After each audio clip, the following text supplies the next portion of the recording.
when he's playing a song, and when he's not playing a song, he's on the microphone, and then boom. With Jason Ross. No, he didn't. Yes, he.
Somebody else thinks they broke it. You break something, say something. Come on and party tonight. Yeah. Could do that whole show. I'm going to get all my belling in from yesterday. That's got a good clacker. I need to, it does have a good, it's like a, there's a depth. Yeah. I need to get Johnny one of them Depp. like, ews. What are those? Party favorite? What are those things? Party whistles? Ew. Slide whistle? Slide whistle. Yeah. Yeah. A slide whistle. Why'd I say it like that? Oh, come on, guys. Good morning. Good morning. It's weird. Jason and I generally see each other about 13 seconds before the show starts. And You guys have had separate entrances into the we do. building. Wow, look at me. I'm so much bigger than you. You are.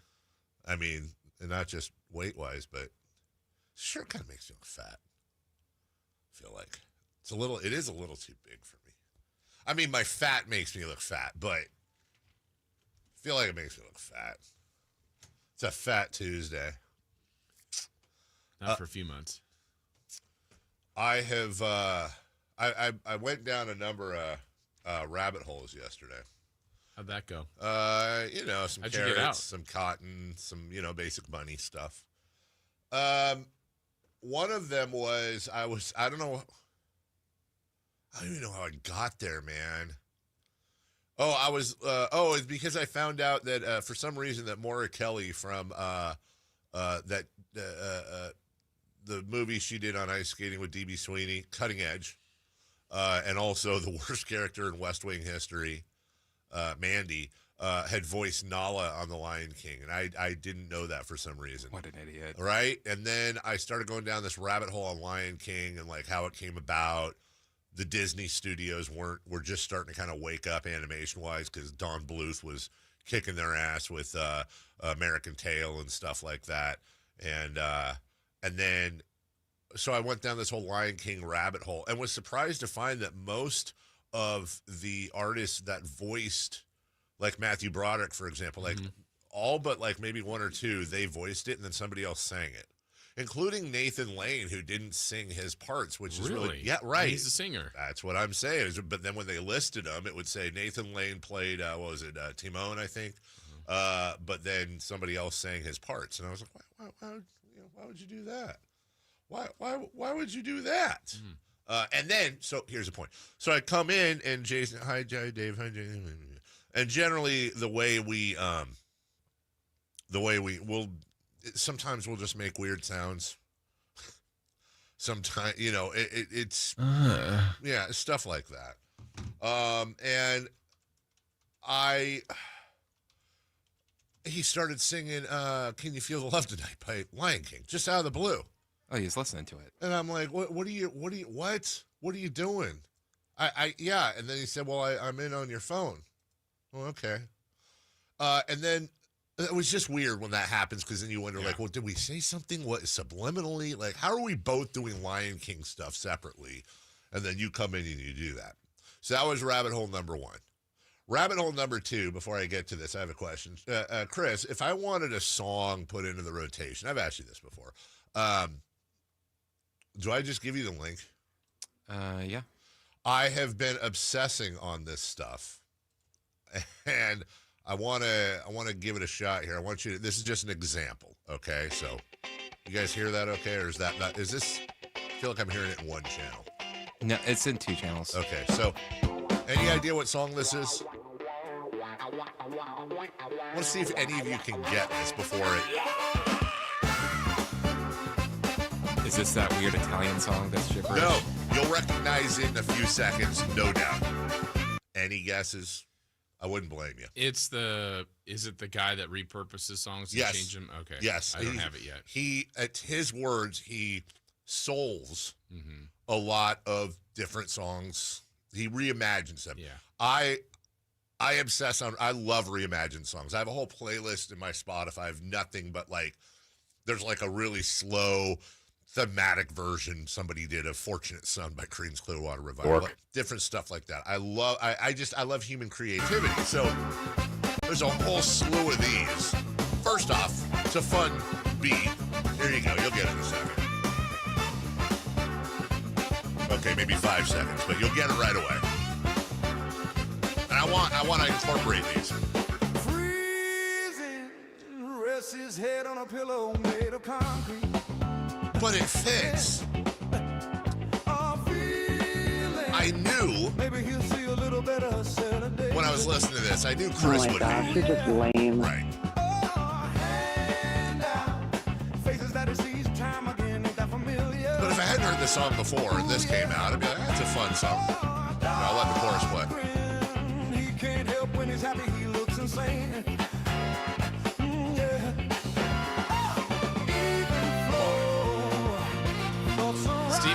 Stephen Flow. Chris, I can't control it. Thank you. Why do you hate this? I knew you would. I just want to know why. I don't know. It's just Is like, it, can I try? Yeah. Is it your inherent psychological need for your first reaction to most things to be negative? No, Okay. I feel like it is. you want it to be. I feel like it kind of is, but put it in words. It's just like you're taking someone else's art and you're like putting up your own like paint a color type of thing and So trying Oasis. to make it your own. So basically Oasis. No. So basically Oasis. How with is the that Beatles. Oasis? Because Oasis ripped off the Beatles. Oh, they sang all their songs. No, they did it their style. They admit they're rip-offs too. They've never come out and said we're rip-offs, but you know they're influenced. This guy's influenced by that. He's not. He's playing the song. You don't think it's creative to reimagine something in a completely different genre? You don't see the creativity in It's that? fine, but like it's not. It's never going to be as good as the original. It's very hard for a cover to be better than the original. But I said Stephen Flow. Stephen Flow. No, Stephen Flow. That's how you reimagine a song. Also, nobody said it was going to be as good as the original or better. I, however, It seems like someone got their Casio, hit one of the preset buttons, and started singing. really that's Stephen what you're Flow. that's what you're Stephen getting. Flow. Stephen Flow. All right, let's see here. Let's see if we can do this. Here. Turn it back out. See how long this one takes.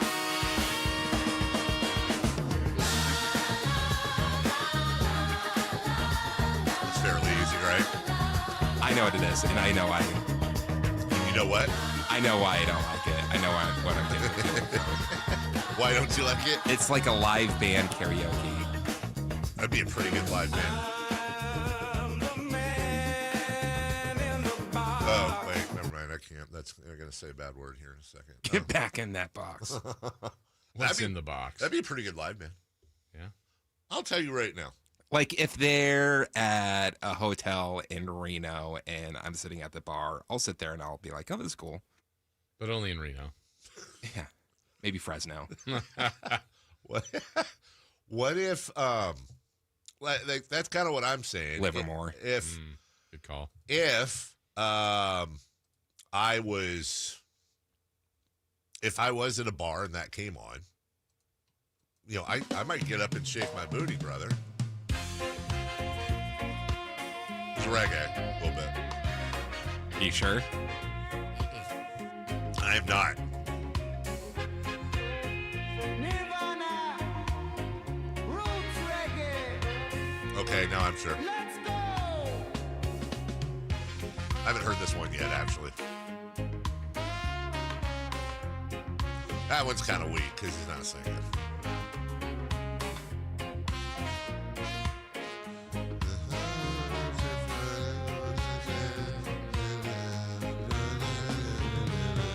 Load up on guns.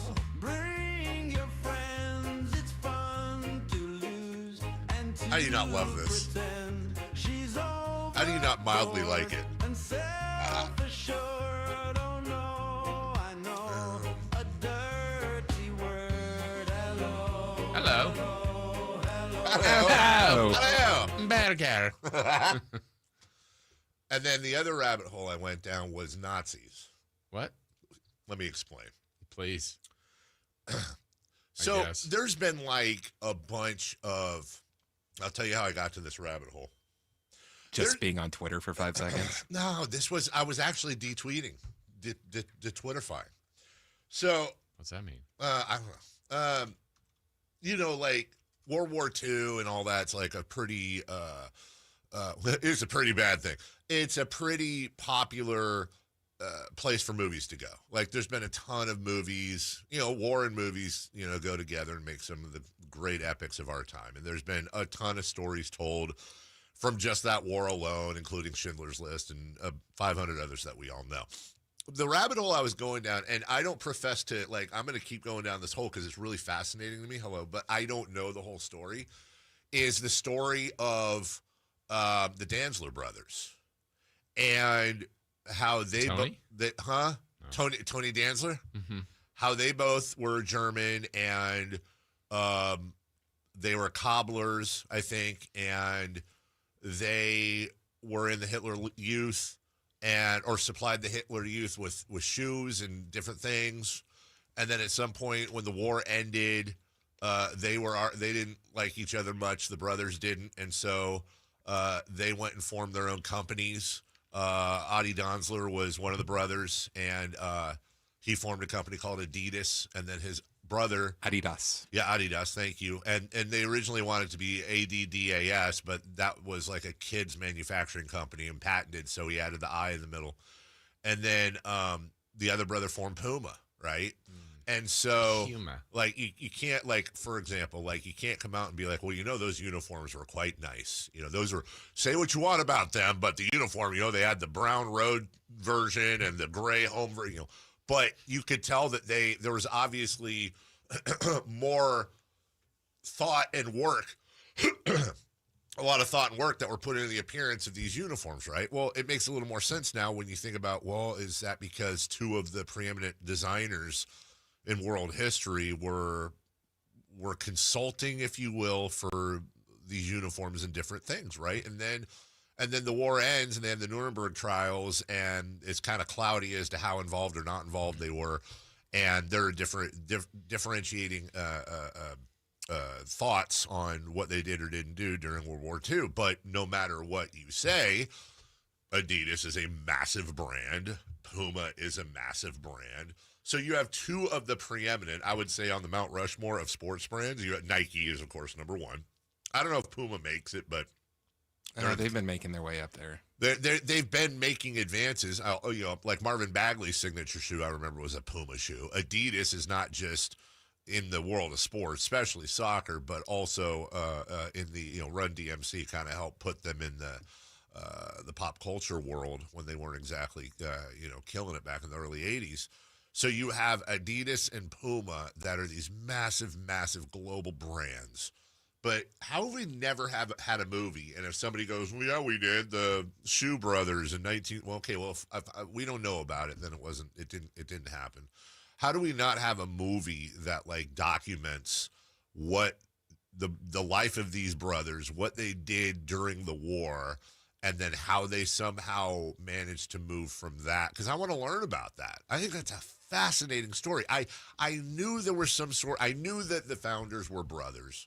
I knew that there was some, they were alive during the whole Nazi, the World War II and everything, all the terrible things that happened during it. But I didn't know that extent. And You've never heard of Adidas versus Puma, the brothers feud? I have.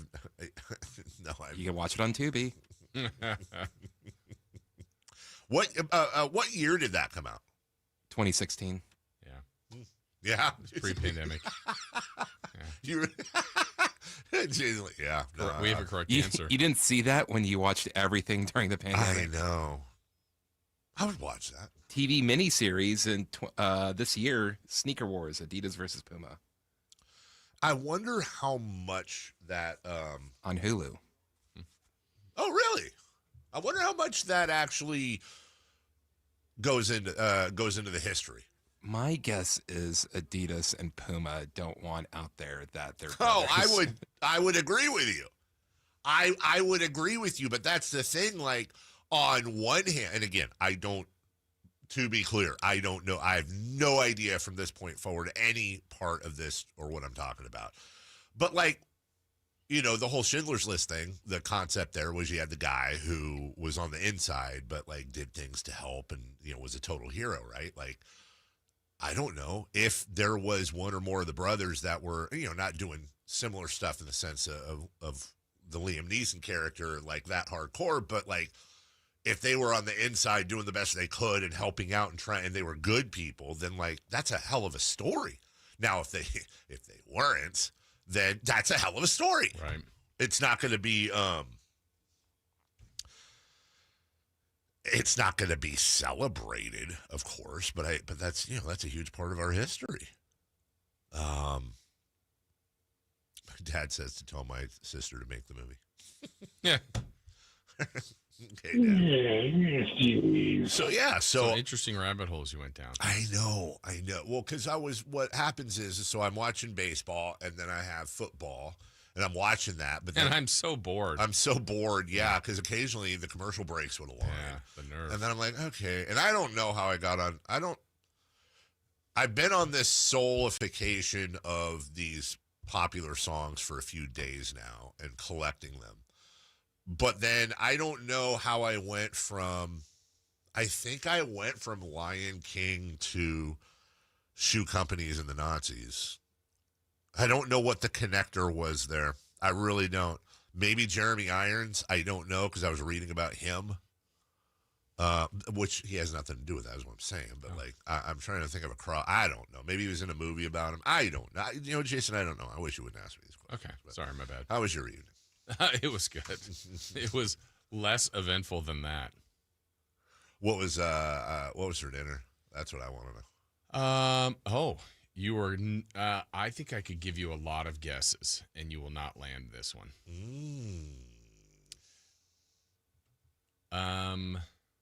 Yeah. Voodoo. Dang it. Chris did though. Well, you're gonna have to give me. You want to do it password style? Or hot or cold. Well, was it? Let's start with that. Was it hot or cold? Correct. It was hot. Okay. But it started cold because it was leftovers.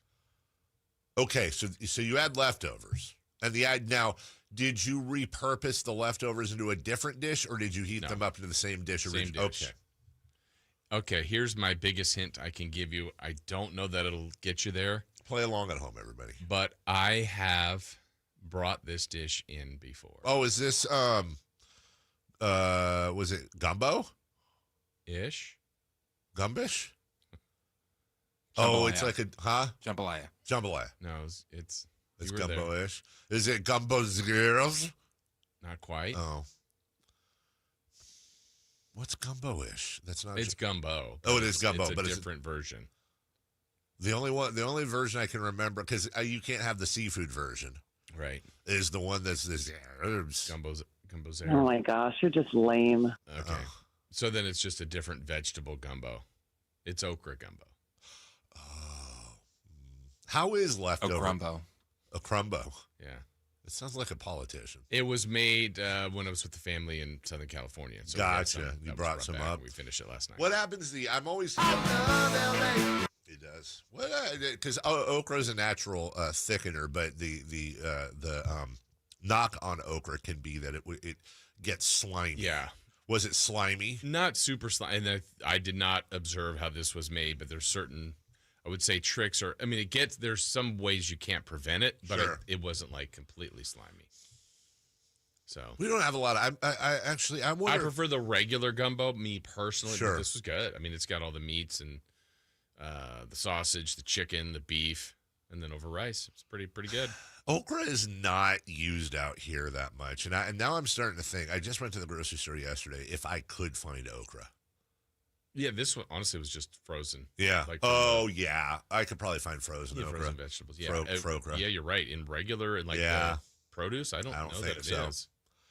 Because deep fried okra is great, and then okra in soup. It's a natural thickener. I like it. The problem is that if it's you're warming up 2-3 days later, you just have to deal with sort of slimy Yeah, okra. filet gumbo to me is the one. Yes, That's with the the one. filet powder.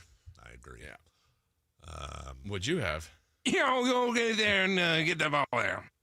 I had yet another example of the unlevel playing field between a husband and a wife last night for dinner. I'll explain. Set the screen. So Mel had a game and Mason had a game, so she was gaming, and then they 30 got feet. they got home at 7. Update. Shockingly, she was not happy about me sharing the foot story I yesterday. thought you told us that. Did I tell you she wasn't happy? Yeah. Oh, well, update. There was more conversation last night about it. She's like, not everything's for the radio. I was like, the stuff that makes you look bad and me look good is for the radio. There's a lot of stuff coming out on here that makes you look. That's actually, I know. I say I'm generally really fair to you. Generally. So she said, we have pasta. Oh, quick note. We get this, it's in a different colored box. We get this stuff now. I think it's Berea probably. Blue. The normal's in the blue, right? Oh. But they have this line of their pasta now. I think it's Berea, and it's protein. It's like extra protein pot. Okay. It's really good, Is it? and it's super filling. Is it the one that they make with chickpeas? I think it is. Okay. I think it is, and it actually I can't tell the difference, but it's super super good. So give it a shot. Like at first I was like, but then I tried. I was like, I can't tell the difference, and it is really filling. So she wanted spaghetti and meatballs, which we probably have twice a month, right? She said there's hamburger and ground pork, and you make. I generally do the meatballs and make spaghetti. You can do that. Okay, fine. And then as the day wore on, I was like, we've been eating pretty heavy. I'm not in this spaghetti and meatball mood, but I am kind of in a pasta mood, right? Like, what can we do here? So I made one of my favorite dishes I'll make for myself a lot, but I don't know that I've ever made it for the family for dinner. So so I took those angel hair protein noodles and I noodled them, made them, and then you strain them, and then I'll toss them in cold water, right? So the cold noodles, right? And then I take an orange bell pepper, a little bit of purple cabbage. I take peanuts and I crush them in a Ziploc bag. I took there was a couple other veggies. And a bag of frozen shelled edamame that I unfroze, of course. Anyways, the whole point is you get all the veggies together, and then I make a sauce, which is basically soy sauce, sesame oil, black pepper, garlic powder, and then a scoop of peanut butter. And you whisk it all together. It makes it makes a peanut sauce. You toss that in the noodles first, then you add the veggies, and then it's what am I doing? It's a cold noodle salad with protein and the veggies and all that. And it's a healthier dish, which my wife always likes us to eat healthier. But then she comes home, and I made it really like, here's what I did, Jason. So I put the peanut sauce noodles in a bowl, right? And then at the top of the bowl, so I put this, I don't know how to describe it. It's like a mold on top of the bowl that's like little triangles, so that I could And so I put like the edamame here, shredded carrots here, purple cabbage there, the yellow. So they weren't mixed. They weren't mixed. It just made like a nice little, and then you have the the display option. was nice. The display, the plating was beautiful, right? And so I'm plating everything because I think good plating makes food more fun, right? So I'm doing all that. Oh, and cilantro, and she comes home. She's like, "What's that?" And I go, oh, "I changed my mind on the fly. I thought I'd do a cold noodle salad, have some fun." And she's like, "Oh, okay." I'm gonna have spaghetti and meatballs. And I'm like, "Dude, set the screen." If you were working on a dish and I came home and I had busted that reaction out, you'd be like, I'm working so hard on this dish. The least you could do, I'm actually going an extra mile. Blah, blah, blah. Like, I went to the store, I got all this stuff. I wanted to present this nice meal, and hey, it's healthy, and you just got home, and here you go. I had it all ready for them when they walked in the door. Oh, okay. Meanwhile, what did Mason do? Just house it? Just absolutely housed it. Yeah, hey, Mason, what's this? It's no, buddy. Well, do I need to do anything to it? Nope, dig it. Okay. And takes the bowl, goes in the other room, and just click, just shoveling it. Mm-hmm. Meanwhile, my wife's like eyeing every single thing. Did she not like it? She says she liked it, but she ate I was side-eyeing her on the couch while we were watching the game. She ate like a quarter of the bowl. I don't know what there is not to like. Like, it tastes good. You loved it. I did love it. Yeah, it's a good dish. It's a fun. That's the type of healthy eating I enjoy. But, come on. It's good and good for you. Yeah, it's good and good for you. Much like Sport Talk Radio, we'll continue our Kimpton Sawyer giveaway contest. New and improved today. Also, we have.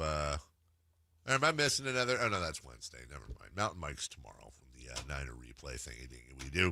In the meantime, we had a big football game last night. The Week 5 continued, ended with a bang, if you will, down in Duval County. And we've got some baseball updates as well. A couple of 2-0 series as the other series start up tonight. Energy levels high, excitement level high. Okay. If you say so. Carmichael Dave here for my friends at American Energy Heating and Air. How are ya? What is Jess saying here? Dave, there's 2 chats open. This one doesn't have the show title or anything. And then all day it says, yeah, still able to go to the other show they started with. You know what that is, Chris? Is that? No? Okay. Well, Chris, hey guys, Chris is on it. Just like American Energy Home Pros.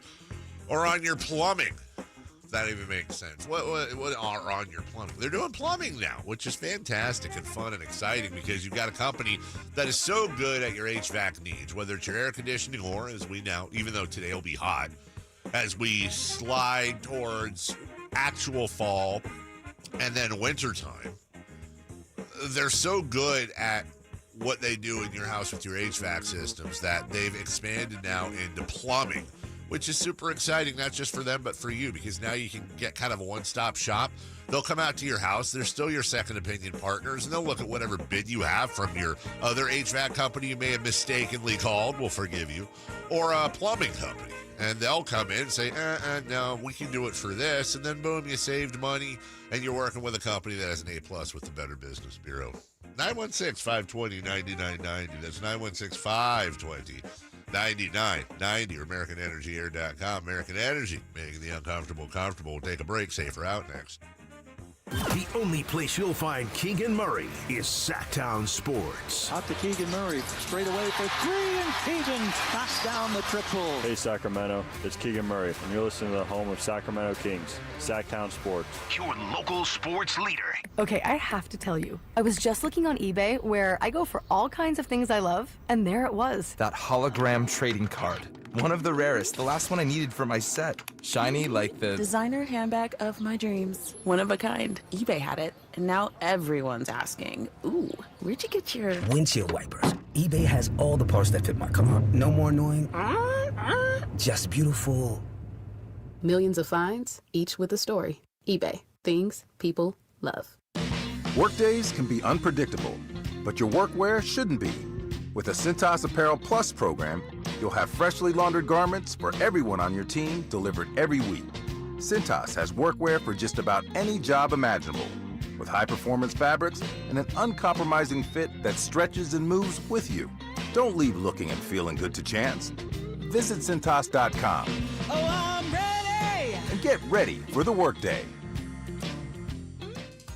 Need cash fast? Tap into the value of your home with a home equity line of credit from Valley Strong Credit Union. Whether it's for home improvements, debt consolidation, or that dream vacation, you can get your cash offer in minutes. That's right, just minutes to unlock the power of your home's equity with no hard credit pull to see how much cash you can get. No stress, no waiting, just smart local banking that puts you first. Grow your possibilities with Valley Strong Credit Union. Visit valleystrong.com to get started today. Hey man, gaining weight, dragging throughout the day, losing your drive? It could be your testosterone. The team at Revive Men's Health Sacramento gets men back on track with the energy and drive they've been missing. Meet Tyler, Revive Men's Health Director of Operations, and witness to hundreds of success stories. I've seen guys come in worn out, discouraged, and just not themselves. A few months into treatment, they're standing taller, speaking with more confidence. It's like watching someone come back to life. Like a light switch gets turned back on. When a spouse says, "Thank you, I really have my partner back, better than before." That's the moment it all clicks for me, and that's why I do what I do. Since 2011, Revive Men's Health has helped more than 120,000 men regain their energy and drive. Start your story today with an in-clinic visit or a secure video appointment. Call 916-619-3000 now to book your free testosterone test, exam, and consultation. That's 916-619-3000. Or schedule anytime at ReviveMen'sHealth.com. Hey, it's Carmichael Dave. I got to tell you, I am so excited to get this decking project started with Trex Decking and Railings. From the first time I stepped foot in the showroom last week, I was so impressed. So many color options, heat-resistant composite deck. What does that mean? That means I don't have to do any maintenance on it whatsoever. They even have a deck designer, so you can go online and see what your dream deck will look like on your house. Just visit Trex, that's Trex.com to get it started. Tell them Carmichael Dave sent you. How can you free your team from time-consuming office tasks? Amazon Business. Smart business buying tools enable buyers to find and purchase items fast so they can focus on strategy and growth. Free up your teams and focus on your future. Learn more at AmazonBusiness.com. You still got it, but your immune system weakens as you age, making it harder to fight flu, pneumococcal pneumonia, RSV, and COVID-19. Ask your doctor or pharmacist which vaccines you need. Sponsored by Pfizer. This is the story of the one. As a custodial supervisor at a high school, he knows that during cold and flu season, germs spread fast. It's why he partners with Grainger to stay fully stocked on the products and supplies he needs, from tissues to disinfectants to floor scrubbers. All so that he can help students, staff, and teachers stay healthy and focused. Call 1-800-GRAINGER, click Grainger.com, or just stop by. Grainger, for the ones who get it done. Safe or out? It's time to go around baseball. 3 pitches, 3 swings. It's safe or out on the Carmichael Dave Show with Jason Ross.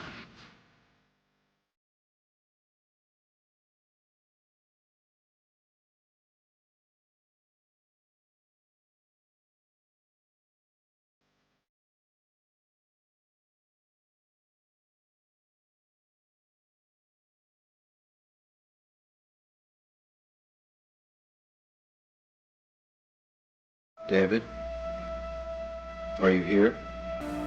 Can you hear me? You know, the Eagles lost 21-17. I don't know if you guys saw this yesterday.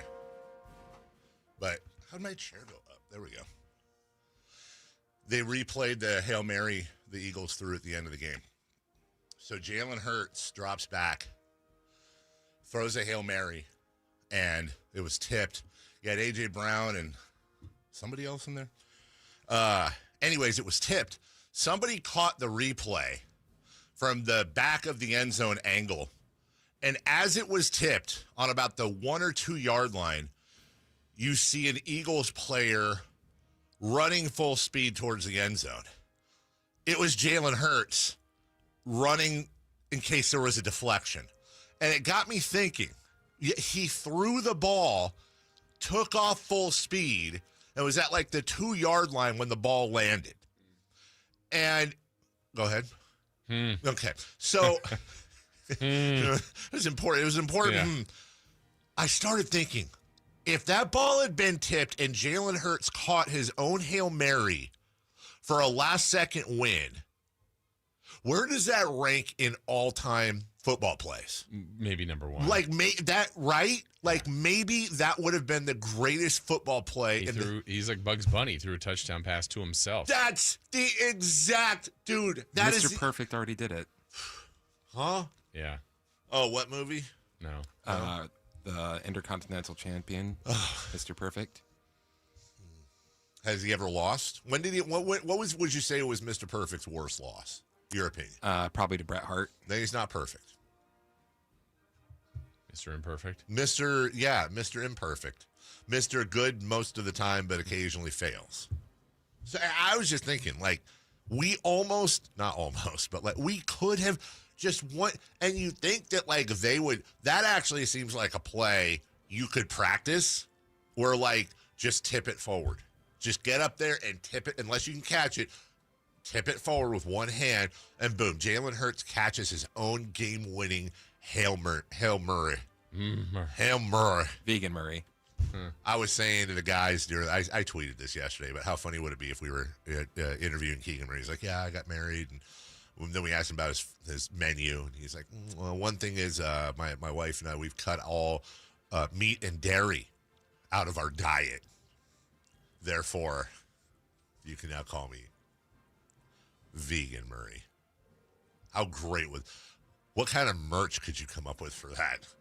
Right? All right, safer out question one. I'm done. The Dodgers went up 2-0 yesterday on the Phillies. Safer out. The series is over. I'm going to channel my inner raftery. This series is over. 5-game series. Philly loses the first 2. Now you're going to Chavez Latrine. They're not winning 3 there. They don't or have 2 to. there. I caught myself. Yeah. They're not now. Will it be the only? Why? They won 96 games. Hey man, what really worries me about the Dodgers. What really worries me about the Dodgers. Are they doing the like typical perennial championship contender thing that we see in sports? Are they doing the thing? It's so funny. You can't say it about the Chiefs last year because they were like, what were they, 15-2, 14? And won every game by like 1 point. Right. Yeah. And everyone's like, the Chiefs are gettable. And they were. They lost in the Super Bowl. Badly. But like, are they doing the thing like the Lakers and the Spurs used to do, where they just kind of coast through the regular season, do their thing, because it's hard to get up for game 89, and then they're everybody's World Series because they're the defending champs, and then you get to the playoffs and it's like, oh yeah, these guys are really good. I'm worried that the Dodgers are like, all right, we're in the playoffs now, we're gonna try harder, and so far, here we are. I mean, they've just cut through everything like warm butter so far. So yeah, I don't see the Phillies winning the next 3. I hope I'm wrong. Love to be made fun of. If I'm wrong and hey man, if I'm wrong and the Dodgers lose this series, drag me. I hope I get dragged. That's not going to happen. I feel like the Phillies are good enough to do it. It's just the Dodgers to lose 3 in a row, which I'm sure they did multiple times during the season. But the way they're playing now, the way they're hitting, multiple guys are coming through. Pitching, Snell was great last night. Just, I know it's possible, but if I'm betting, it's not happening. Yeah. How sweet would it be, though? Oh my God, it'd be so amazing. Huge Phillies fan right now. Me, massive. Let's go. I thought at the end, they were going to win that game. Yeah. Teoscar Hernandez, man. What a bunt. Right? Why? What are you doing? Are you insinuating there's something fishy going on? No, me neither. Bad execution. Bad execution. Bad execution. Number 2, please. Second base. The Brewers went up 2-0 on the Cubs yesterday. Same question. Safer out. This series is over. I mean, the fact that the Brewers went up 2-0 at home versus the Dodgers going 2-0 on the road makes me want to say out. So there's 3 2-0s. Are they all over? Yes. Sorry. Yes, they are. Yes, they are. And I don't want to be wrong about the Brewers. And I don't want to be wrong, sorry, Jason, about the Yankees. I've said it from the beginning. Phillies, Dodgers, Yankees, get them out of here. And you want the Brewers. I want the Brewers. I want the Mariners. I don't have dog in the fight. I just want the underdog or the underdog. The 1 and the 2 seeds. I want the teams that don't do it. You know what I'm saying? And I understand, as the guy said yesterday, that no fan base in sports has been through hell like the Yankees have. I mean, preach, right? Right. I get it. It's been a tough year. It's been tough since 2009. Just terrible things. But yeah, man. I mean, I think who's had it worse than us? Nobody. Well, first off, safe or out for you? I think the Brewers are. Yeah, that's okay. over. Well, let me ask you this. Bonus safe or out question. Are safe or out? All 3-2-0 series are over. I'm going to say out. Okay. Now, and I'm playing the odds that one of the three will find a way to win. Well, I guess in theory, like if someone went 5 and lost, I guess it was over. But like that's the series then, right? Yes. If the Cubs come back and win Game 3 and Game 4, the Phillies or the Yankees, and then lose it in 5, I guess it was over. But that they made it a series. Yep. We'll see. Someone's going to get to 5. Safe or out, Mariners, Tigers is going 5. Safe. Okay. Question 5. Should the WNBA... Oh, no. Question 3. Assuming the Dodgers win and the Yankees lose their series, safe or out, the Dodgers will win the World Series? My head says safe. My head says safe. But my heart says out. And I'm holding out for that. Holding out for a hero. Yeah. I am holding out for a hero. I think I probably would take the Dodgers against the field. I think I would. Yeah. But God, I hope I'm wrong. I'm going to go out. Yeah. Good. 1, they haven't won this one yet. That's right. They're in good shape. 2, if it is the Brewers or the Cubs, I think either one could get them. I hope you're right. And then you get to the American League, and I don't know. At that point, I actually think if they got to the World Series, they'd win it. I think what's going to really piss me off is when it's like the Dodgers and Mariners, and then the Dodgers win it. Where it's like, okay, I have the team I really want to win it. Yeah. Versus the team I absolutely do not want to win it. Actually, that series, Chris, who would you want? Mariners, Dodgers. Mariners. Hey, look at him. Attaboy. Good for him. Good for him. Be a great story for the MVP. It's a great story for the MVP. Really? That already was voted. Yeah, win the MVP and then win the World Series. Get the MVP there. Because that's how they do it. We'll take a break. Why LeBron James yesterday reminded me of the Christmas classic, A Christmas Story, and what in the HE double hockey sticks is going on. We'll get to it next. On the move? Got somewhere to be? Take Sacramento Kings basketball with you. The Sacktown Sports app will let you stay connected to your passion. Never miss a moment of Sacramento Kings basketball with the Sacktown Sports app.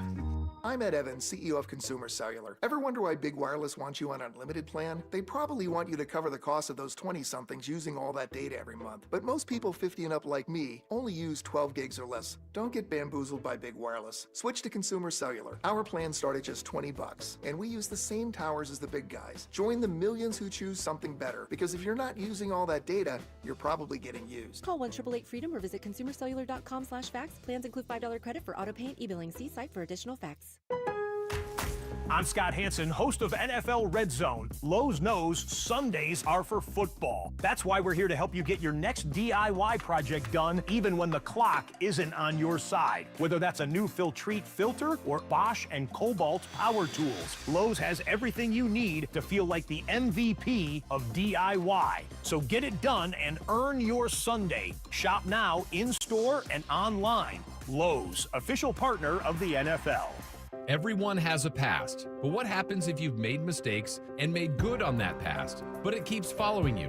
Are you looking for an attorney to erase past records and restore your rights? Maybe even restore your gun rights? Do you need a reputable criminal defense attorney who knows even good people make bad mistakes? Well, the attorneys at Gonzalez Law Office are here to help. Find Gonzalez Law Office online at saclegaldefense.com or call them at 916-304-9187. We don't settle for less, and neither should you.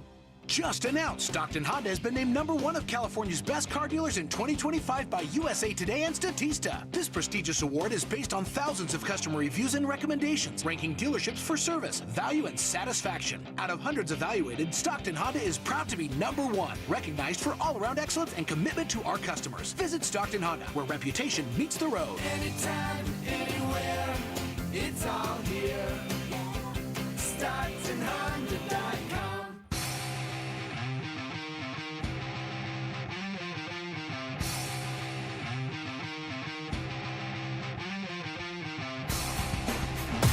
The Carmichael Dave Show with Jason Ross. Call or text at 916-339-1140. On Sacktown Sports.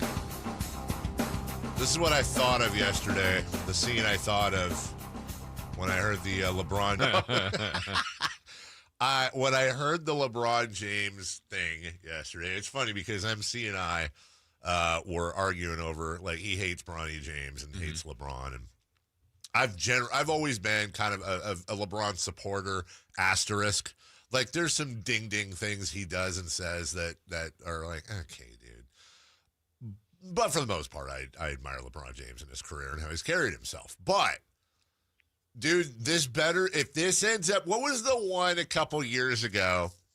It was Snoop Dogg and those fire pits, the solo stoves or whatever, and he announced something. It was something he announced or teased, and then ended up being a crummy commercial for the fire pits things. Wasn't he? Oh, he was giving up smoking. That's yes, because it doesn't smoke. Pit. Thank you, Chris. That's exactly what it was, and it was incredibly smart. Here's my thing. I'm just gonna say it right now. If this ends up being a crummy commercial, which unless it's Ovaltine, because that would make me laugh. But if this ends up being a crummy promo, whatever they're promoting, I am boycott. Well, why would it not be a commercial? What if it's the NBA? What if it's yeah? Why wouldn't it be a commercial? Yeah. Well, because I think most people are expecting this to be him announcing this is his last year or next year's his last year. The second decision, he's saying. As soon as that went out, the tickets for the final Lakers game skyrocketed. Where is that? I have that. It's the final game versus the Jazz. Utah, and I think it went from like just 80, like Kobe. So, yeah, exactly. Went from 80 something I want to say to 5. I want to say it was 583 is the get-in price. I didn't save it. Damn it. Yeah, it was. I think 582 or 583 is the get-in price. So. It better now. He's cornered himself in a weird way. I mean, obviously, if it's a commercial, whatever, fine. But I think a lot of people, including myself, would be like, dude, really? Like, come on, you can't do that. Not when that's like, look, it's not the same as this. It's not the same as this. But like, I don't know if someone's dealing with like a horrible disease or whatever, and they're like, I've got a disease update coming up tomorrow, and then like ominous music plays, and then the next day they're like, I'm using. Blah, blah cream, and it makes me comfortable. Get it here. You're like, dude, seriously, you're playing with our emotions. Like, don't do that. You have enough money, bro. Don't do that. Now, if he's going to become like the next commissioner of the WNBA, I'll accept that. If he's leaving to purchase the new Las Vegas expansion, I'll accept that. Stuff like that. What if it is the retirement one? If it's then there you go. Fine. Then we can all argue about the LeBron haters can say, oh, he's got to announce. It's not an airport. Don't announce when you're leaving. And then the rest of us can go, okay, well, so you don't like Kareem Abdul-Jabbar, the 50 other people that have done this. Gives people an opportunity to get there. If this is his last season, and this would be when to announce it, by the way. Mm-hmm. If this is his last season, then it gives people an opportunity. How those games here in Sacramento are going to be huge. Well, remember how we know. I don't know if you guys know this, but LeBron James' first NBA game was here in Sacramento. Not true. Not true. We would know that. Right. I think it was that. I think his first NBA game was Utah. So there you go, full and circle. they're doing a full circle. I'm telling you guys, it was here. It was big news at the time. He's doing a bit. Don't fall for it, guys. Anyways, go ahead. But we remember when Kobe, there was the announcement that Kobe was, and then all of a sudden that turned into a love fest for Kobe when Kings fans did not like Kobe. And then it was like, oh, this is the last time we're going to see him. So nothing but love. Which it was. It was. I'm sorry. Anytime I think about the Kobe retirement, I get really upset that I regularly wear his retirement shoes, and I didn't know they were his retirement shoes. And the amount of money I could have sold them for. Oh. And I had no idea. I don't know enough about shoes, dude. Yeah. Yes, it would be. I think it is. I think he's going to announce he's retiring too. Okay. I don't know. You think I'm falling for it? Yeah. What do you think it is? It's going to be some sort of promotion for something. If it's a promotion for something, then I will be angry at him. At him or at the company? Wouldn't this be the right time? Both. Yeah. Wouldn't this be the right time to announce it? Right. If he was thinking about it. That's what I'm saying. If he was going to retire and if he wanted to announce his retirement, this is when you announce it. This is the right window to announce it. Right before the season starts. And you can have the whole the whole bye-bye tour. No, he would have done it on like the Players Tribune or something like that. Can there be somebody that good, that high profile, that social media aware? Could they just could LeBron, however the season ends for the Lakers? Yeah. And when people are like, hey, was this, it was like, whatever, I'll think about it in the offseason or whatever. And they're just like, yeah, I'm done. It just doesn't seem like that happens. No, I don't think he's the dude. Disappear. He's not Tim Duncan. No. He's not just going to go. And by the way, part of me is okay with that. He's a top 5, however you argue it, he's a top 5 player of all time. Right. He's the scoring leader. He's arguably had the best all-around career in the sport. And I'm okay with fans, not just, the home fans, but Cleveland fans, Miami fans, and anywhere fans saying, oh, this is his last year. Okay, cool. I need not to mention the fact that when you really think about it, God, the financial impact, he's doing the rest of the NBA a huge favor because now every single LeBron game, especially the road games and especially the Eastern Conference road games where he goes once a year, now all of a sudden, well, hold on, let me step back. Is he, or is he just doing the scalpers a favor now that I think about it? Because the face value is going to be face value. But you know that they will sell out every single game LeBron is involved in this year, will sell out, will be highly, highly scalped. You're going to have the accompanying Nike commercials. Thank you, LeBron. Blah, blah, blah. It's not happening. What's the next chapter? I had an opportunity to play with my son. That was the last whatever. I think I know what it is. What? Didn't those Reese's Oreo things come out or whatever? And it's gonna be like, what's your decision, LeBron? Oreos or Reese's? And he's gonna be like, why not both? Dude, if that happens, or if it's some sort of Diet Coke or something, I don't care. That instantly, and which would be really hard if it was Reese's, because I enjoy Reese's.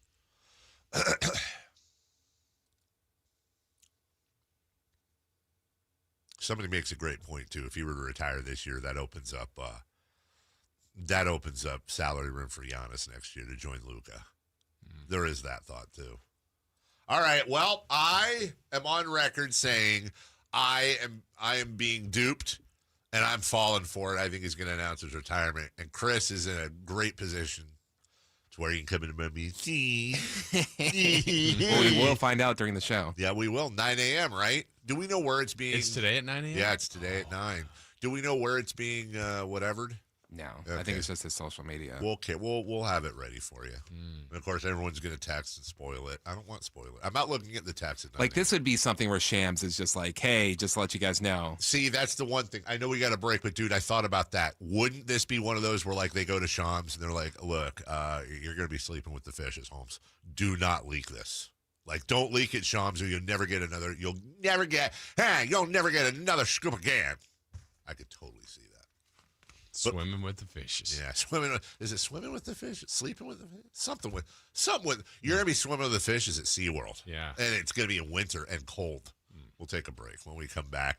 3 for Madness. Rookie of the year, the WNBA firing people, maybe, and your Sacramento Kings. We'll be right back after this.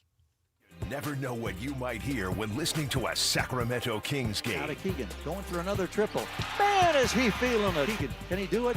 Yes, there's number 11, Keegan Murray. Keegan steps back.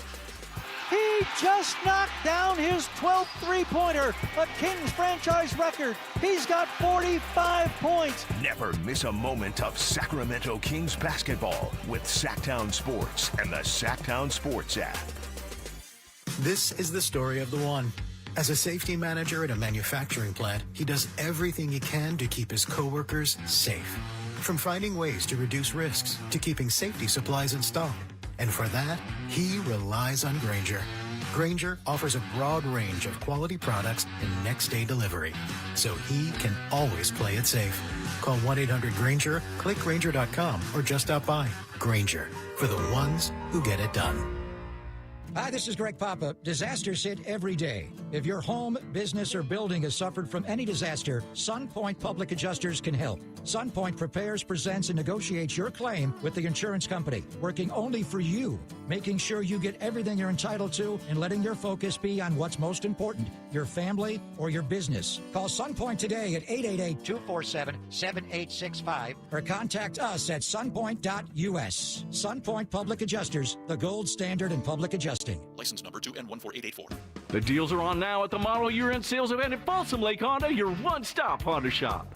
Looking to own or lease? Save on year-end models and drive a brand new Accord or Civic. Visit us today at FolsomLakeHonda.com, your one-stop Honda shop. As a family-owned and operated dealership since 2009, customer service is our #1 priority. Our customers love doing business with us, and you will too. Folsom Lake Honda. Go to FolsomLakeHonda.com. Your one-stop Honda shop. At Valley Strong Credit Union, we know that local businesses are the backbone of the Central Valley, investing in our neighborhoods, boosting the economy, making the Valley stronger. But when it comes to their finances, where can they turn? A big bank that just sees another number? That's not good enough. Valley businesses deserve Valley support for payroll, credit, cash flow, and everything in between.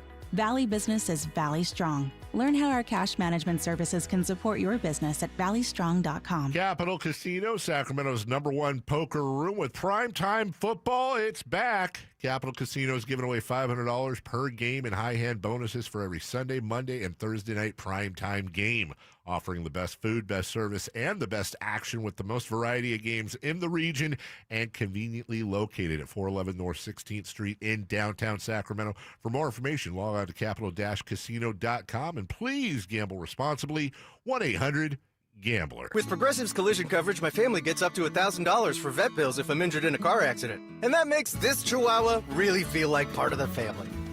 What's that? I don't sound like a Chihuahua? Oh, I'm sorry. What exactly am I supposed to sound like? I guess all Chihuahuas are high-strung, riding around in expensive designer purses. Actually, I prefer riding in cars. So I appreciate that my family protects me with Progressive's pet collision coverage.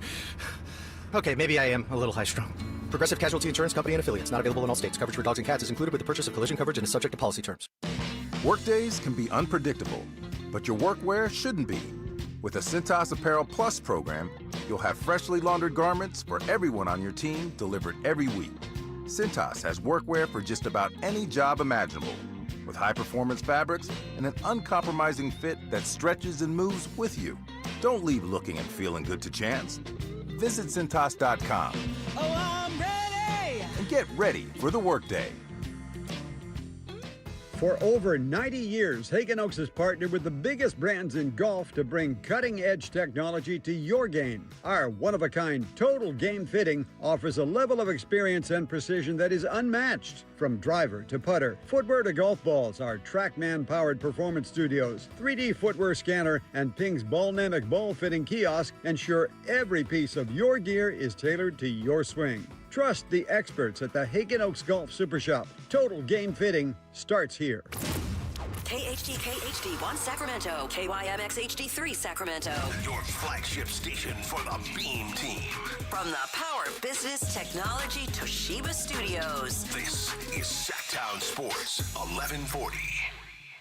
3 questions, 3 answers. It's 3 for Madness on the Carmichael Dave Show with Jason Ross. Here's question 1. All right. Sean Salisbury coming up right around 8:10. Let's kick it. Yeah, let's kick it. Also, we got our giveaway. Oh, tell us about it. The Sacramento Kings Kimpton Sawyer giveaway. Great seats to go see OKC November 7th. Stay at the Kimpton. $200 gift card to Revival. Well, now, to be clear, we're not giving it away at 8. It's part of a month-long contest we have for y'all where we're giving you out the secret words. Okay. And then at the end, you put all the secret words together. By the way, how are we announcing that? I am not sure. Okay. We've got a month to figure it out. I say we announce it on the morning show. Okay. Why not? Right. Why not us? Why not us? And then somebody calls in with all the words and you win. No, you text in the word each day. Oh, okay. Well, you do that. Hey, however you do it, you win. Yeah. And we're all winners. So just to be clear, do not save up all the words and then call in with all of them. You want to text them as soon as Dave tells you the word. That's right. And then what do we do? We just see who texted. We keep track of who texts all the words? Yeah, and we pick a winner. Oh, okay. No, it's not. One more time. Yeah. You don't need all the words to win. You just need to you need to text in a word, and that gives you an entry into the contest. And then the next day. Gotcha. Okay? Okay. So think of when you text in the word, it's like a raffle ticket. Yes. Right. So your raffle tickets for today is we'll give out a word today, and then Alan will give out a word during his show, and then Whitey will give out a word during his show. Oh, and on Thursday, yeah, if you subscribe to our newsletter, you there's got a word there. Yeah, secret word. See, the way I would have done it would have been like the Ovaltine commercial. And then you got to call in at the end of the month and say the secret phrase, Vegan Murray. And then, you know what I'm saying? It makes a whole word. Yeah. It makes a whole paragraph. Makes the whole world go round. Either way. Just listen. And we will bribe you with awesome things. Yeah. 3 for Madness, question 1. You can choose Cooper Flagg versus a field for Rookie of the Year. Who do you take? Probably Cooper Flagg. I mean, at this point, you never know. He had his preseason debut last night. And in a very muted, short stint, he had 10.6 boards, 3 assists, and a block shot. He did all that in 14 minutes, and all of his points came during a 2-minute, 38-second flurry in the second. Defensive rebound, coast to coast for a layup. Knocked down a 3 as the ball handler, made a pair of free throws, hit another 3 off the dribble. 3 of 6 overall, 2 of 3 from 3-point range. Did not commit a turnover. Look, this is the most hyped rookie probably since. Well, would you say he's more hyped than Zion? Equally. Yeah. Okay. Yeah. 18. This all-around stud. I would imagine the Rookie of the Year odds, I'll pull those up here in a second, are pretty heavily favored For They Cooper are. Flag. Look who, if the list I saw the other day, maybe about 5th or 6th. Let's see who you see there. I know. Well, this one is. Oh, he's a little bit lower. I just saw him there. This is Odds Shark, whatever that is. He's about 10th. Yeah. 1, 2, 3, 4, 5, 6, 7, 8, 9, 10, 11, 12. I think one I saw he was about 6th. Really? Yeah. And speaking of Neat Clifford, by the way. Yeah, I wonder if no, our guy Ray knows not on there. Well, no, should he be? Cooper Flag at minus 195. What does that mean? This is how dominant this is. That means that you would have to bet $195 to win $100 on Cooper Flag. Whereas if for the second place guy, Trey Johnson of the Wizards, if you bet $100 on him to win Rookie of the Year, you would win $850. That is a massive. Then it gets into the thousands. If you bet $100 on Neat Clifford and he wins Rookie of the Year, you can put $10,000 in your pocket, according to Odd Shark. By the way, we don't encourage gambling. Yeah. Where does what are Ace Bailey's odds? Ace Bailey, number 5. If you bet $100 on Ace Bailey, you get $1,500 back. VJ Edgecombe is 3rd. Dylan Harper of the Spurs 4th. Yang Hansen 7th. Con Knipple, my favorite name, is 6th according to this list. 100 on Con Knipple, and you get back $2,500. I'm willing to say. Where's Maxime? I looked for him. He's not on here. I know. I was hoping. I think the best value on this, Nikola Topic of the Oklahoma City Thunder, who was out all last year. $100. I'm not saying he's going to win it, but $100 on him gets you $8,000, and he looks really good. Mm-hmm. I think the question there is, will he get the playing time on a championship team? I'm willing to say the following. I think that barring a flag injury, he is your presumptive Rookie of the Year. Yeah, that's the thing. I think you're right. If he does get injured, though, things change. And I think the guys that I would look at would be a guy like Ace Bailey that's on a team that's struggling, that I think is going to have a opportunity based on volume. Like some of those other guys you mentioned, like Dylan Harper, I think is going to be important for the Spurs, but he's caught up in a numbers game with a lot of other good players. VJ Edgecombe, if everybody for Philly is healthy, how does he separate himself ahead of a guy like Cooper Flag? So I think it's got to be some crazy stats. That's why Trey Johnson's up there, maybe Ace Bailey of the Jazz. But, yeah, if I'm betting, it's Cooper Flag. So you would take Flag over the field? Yes. Okay. Yeah, same here. Flag over the field. Flag over the field. Also, by the way, Cooper Flag, hell of a name. It's a great name. It is 100% a Hall of Fame name. Yeah. It was okay. So there's a flag on the field. And I don't know what it is. I think the 2 G's helps. Like, I think Cooper Flag with 2 G's is better than Cooper Flag with 1 G. I do. Also, he's going to be such a big deal, apparently. Does he have the potential? Of course, he has the potential. In your mind, does he become the all-time greatest player? And will there be Coops everywhere?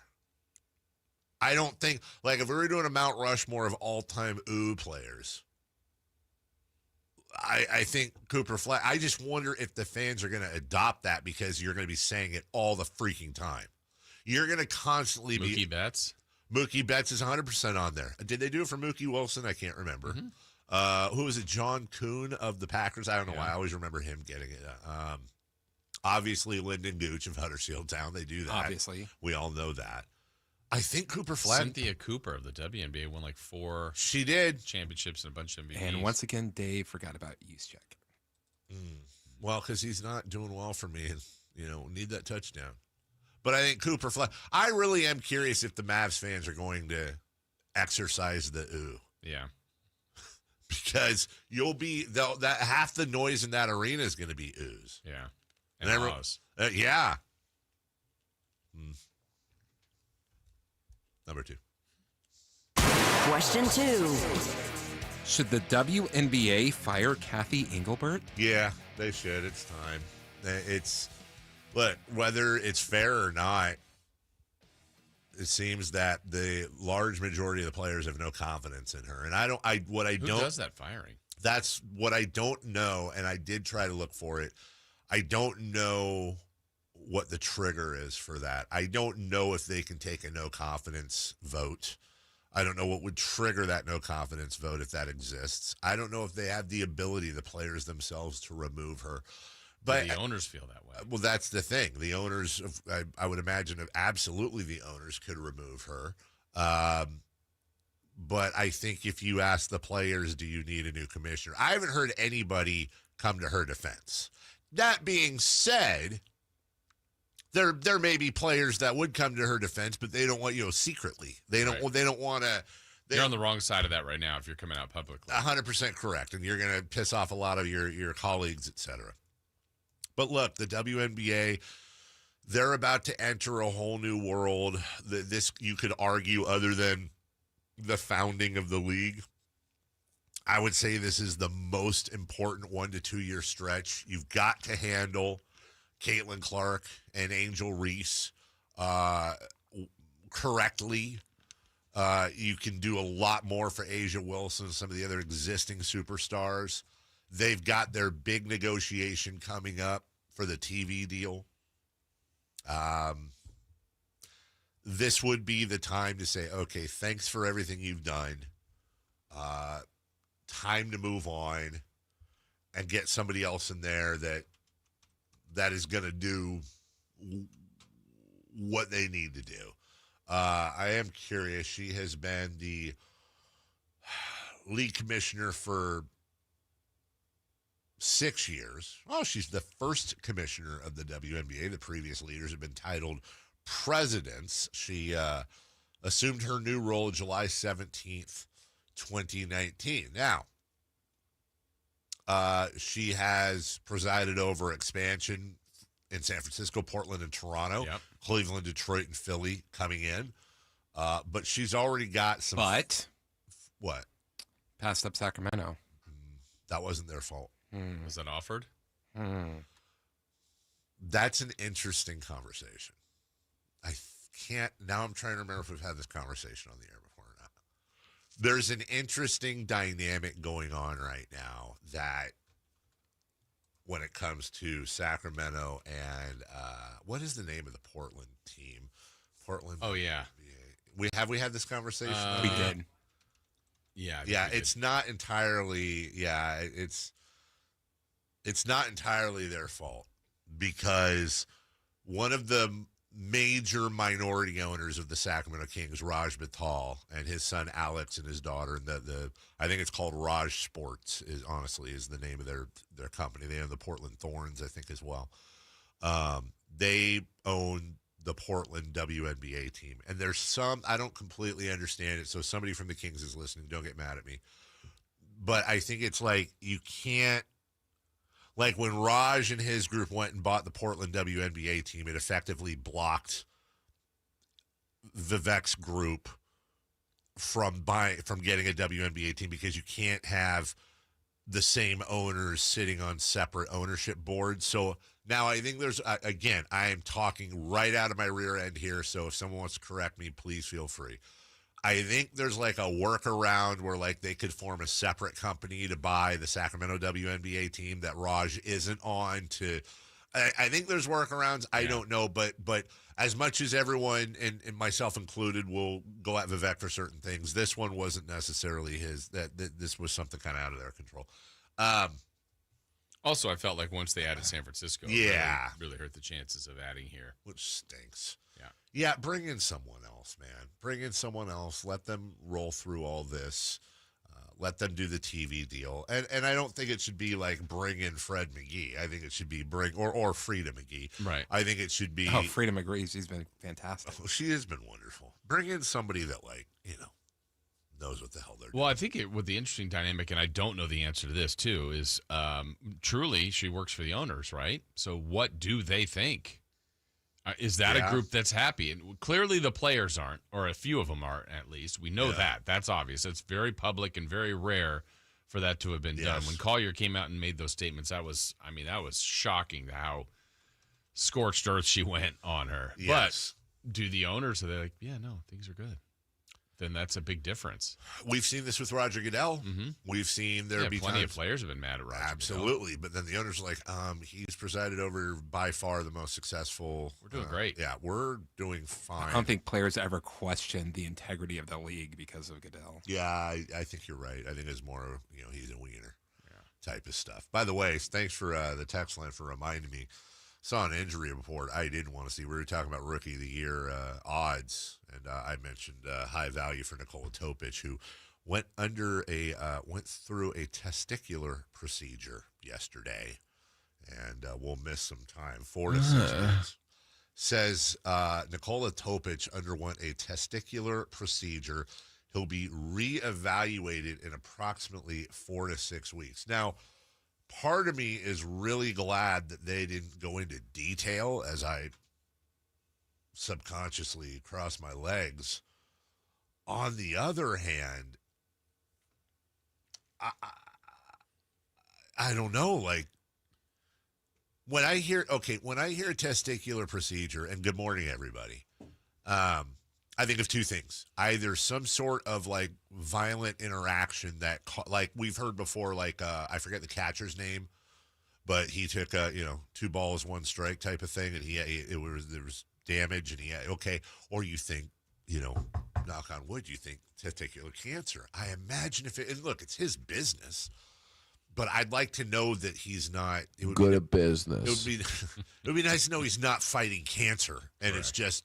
I say just a testicular procedure that has you out 4 to 6 weeks. That's not a vasectomy, dude. I don't think. I wouldn't know. Yeah. But I feel bad for him. I do. Yeah. You don't hear that often. Yeah, thank goodness. Right? Yeah. And then I want to know, like, could you have had this done at the beginning of the summer? Yeah. Why'd you wait till now? What happened? Did he take a knee? Maybe a toe. Maybe. Damn it, Jason. Number 3, please. Question 3. Thoughts with Nikola Topic. Yes, for sure. Who is this year's X Factor for the Sacramento Kings? Who is this year's X Factor for the Sacramento Kings?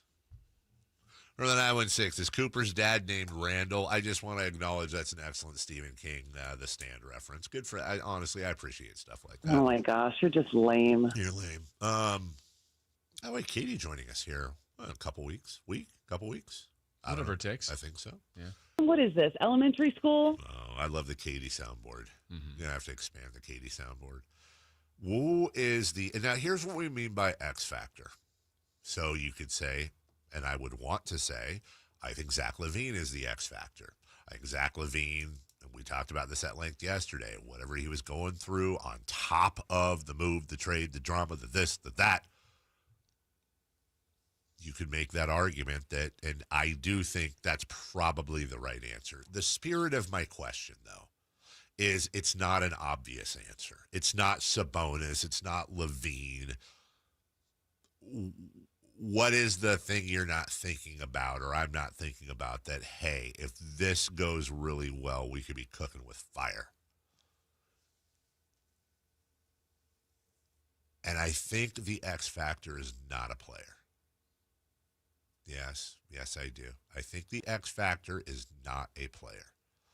I could make an argument that the owner's the X Factor and his involvement or lack thereof, and you could absolutely make an argument there. Same thing with the coach. You could absolutely make an argument there. I think Scott Perry's the X Factor. I think Scott Perry is the single biggest entity, say that on the air, right? Entity that is preventing me and a lot of other people from doing true blue analysis on what this year is going to be. Because we know as much as we can without it being him coming on the air and saying it, but every single possible source, rumor, thought, people familiar with the thinking, says that if an opportunity comes up for him to move some of the big salaries on this team, primarily DeMar DeRozan and Zach LaVine, and not in that order, he's going to take that chance to do that.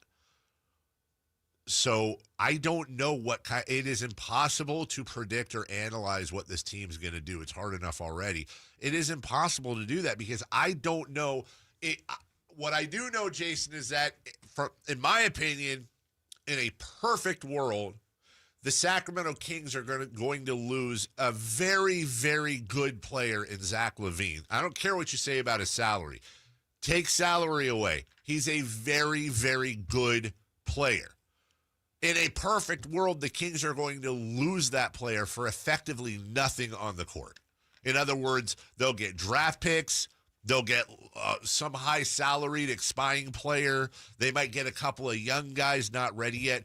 I don't see a trade out there that basketball for basketball is going to be equal for Zach LaVine because you have to pay a premium to get rid of the contract. Same thing with DeMar DeRozan.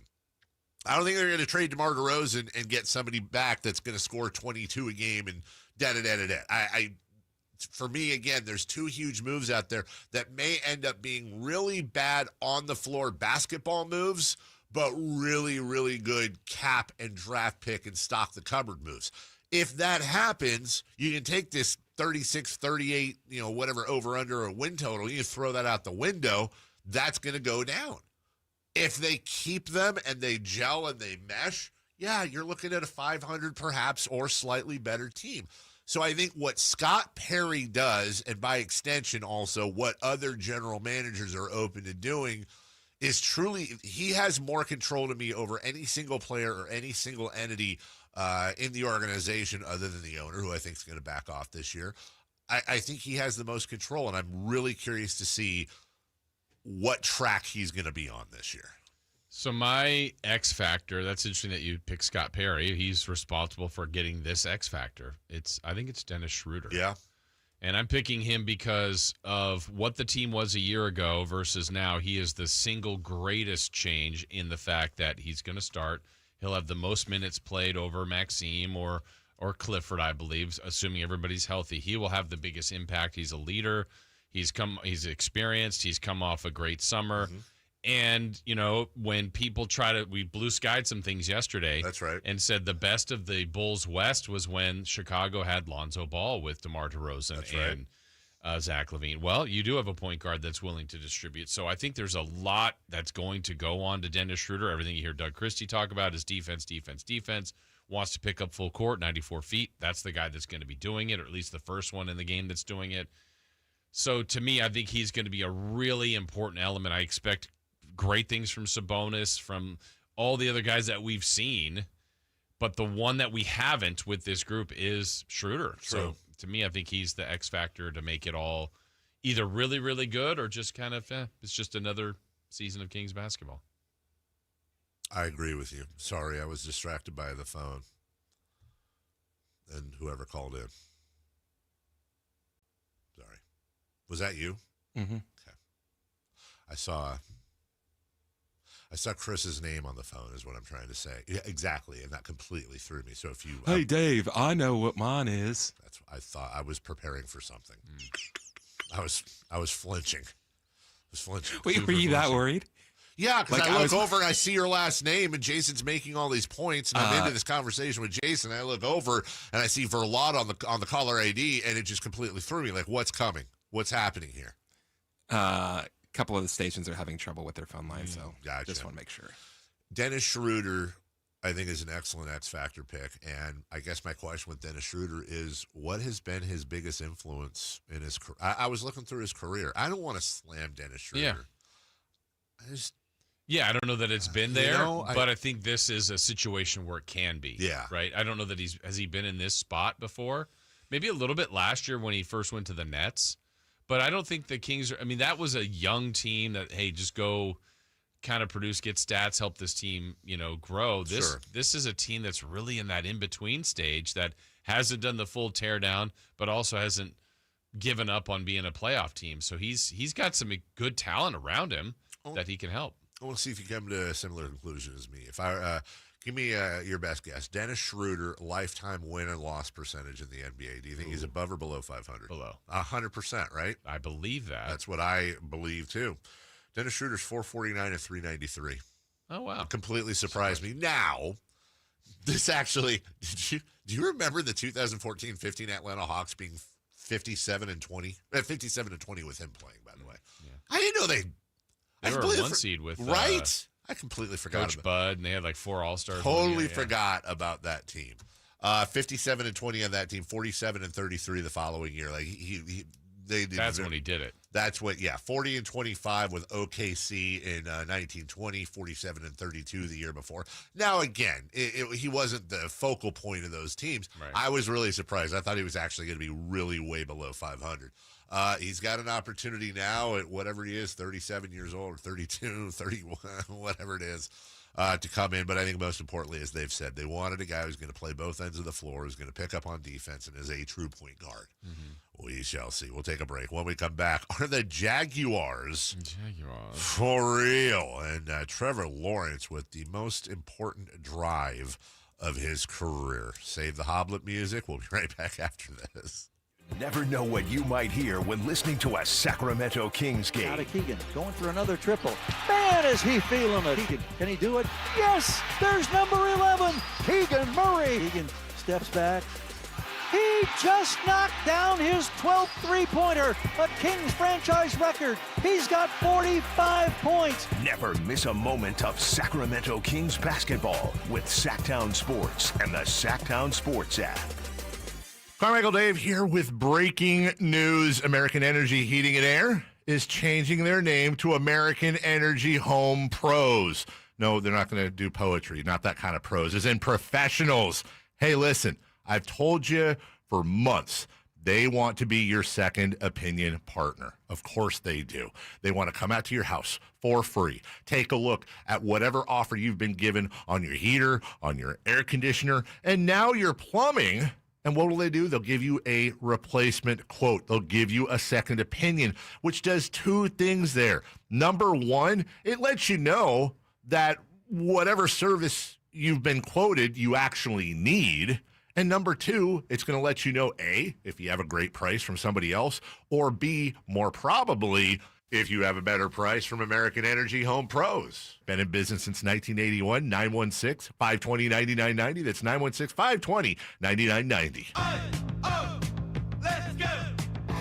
You're still glowing, flirting, grooving. You still got it. But your immune system weakens as you age, making it harder to fight flu, pneumococcal pneumonia, RSV, and COVID-19. Vaccines are a key part of any health routine and help strengthen your immune response. Ask your doctor or pharmacist which vaccines you need. Schedule in minutes at vaxassist.com. Sponsored by Pfizer. Okay, I have to tell you, I was just looking on eBay where I go for all kinds of things I love, and there it was. That hologram trading card. One of the rarest, the last one I needed for my set. Shiny like the designer handbag of my dreams. One of a kind. eBay had it, and now everyone's asking, ooh, where'd you get your windshield wipers? eBay has all the parts that fit my car. No more annoying, just beautiful. Millions of finds, each with a story. eBay. Things people love. Thunder, feel the thunder. It's the energy all around you. Lightning and the thunder. The thrill of the moments to come. The flash of lights. The rush of pure exhilaration. Thunder. The roar of the crowd. See it, hear it, feel it. Thunder, feel the thunder. Lightning and the thunder. Thunder Valley Casino Resort. Feel the thunder.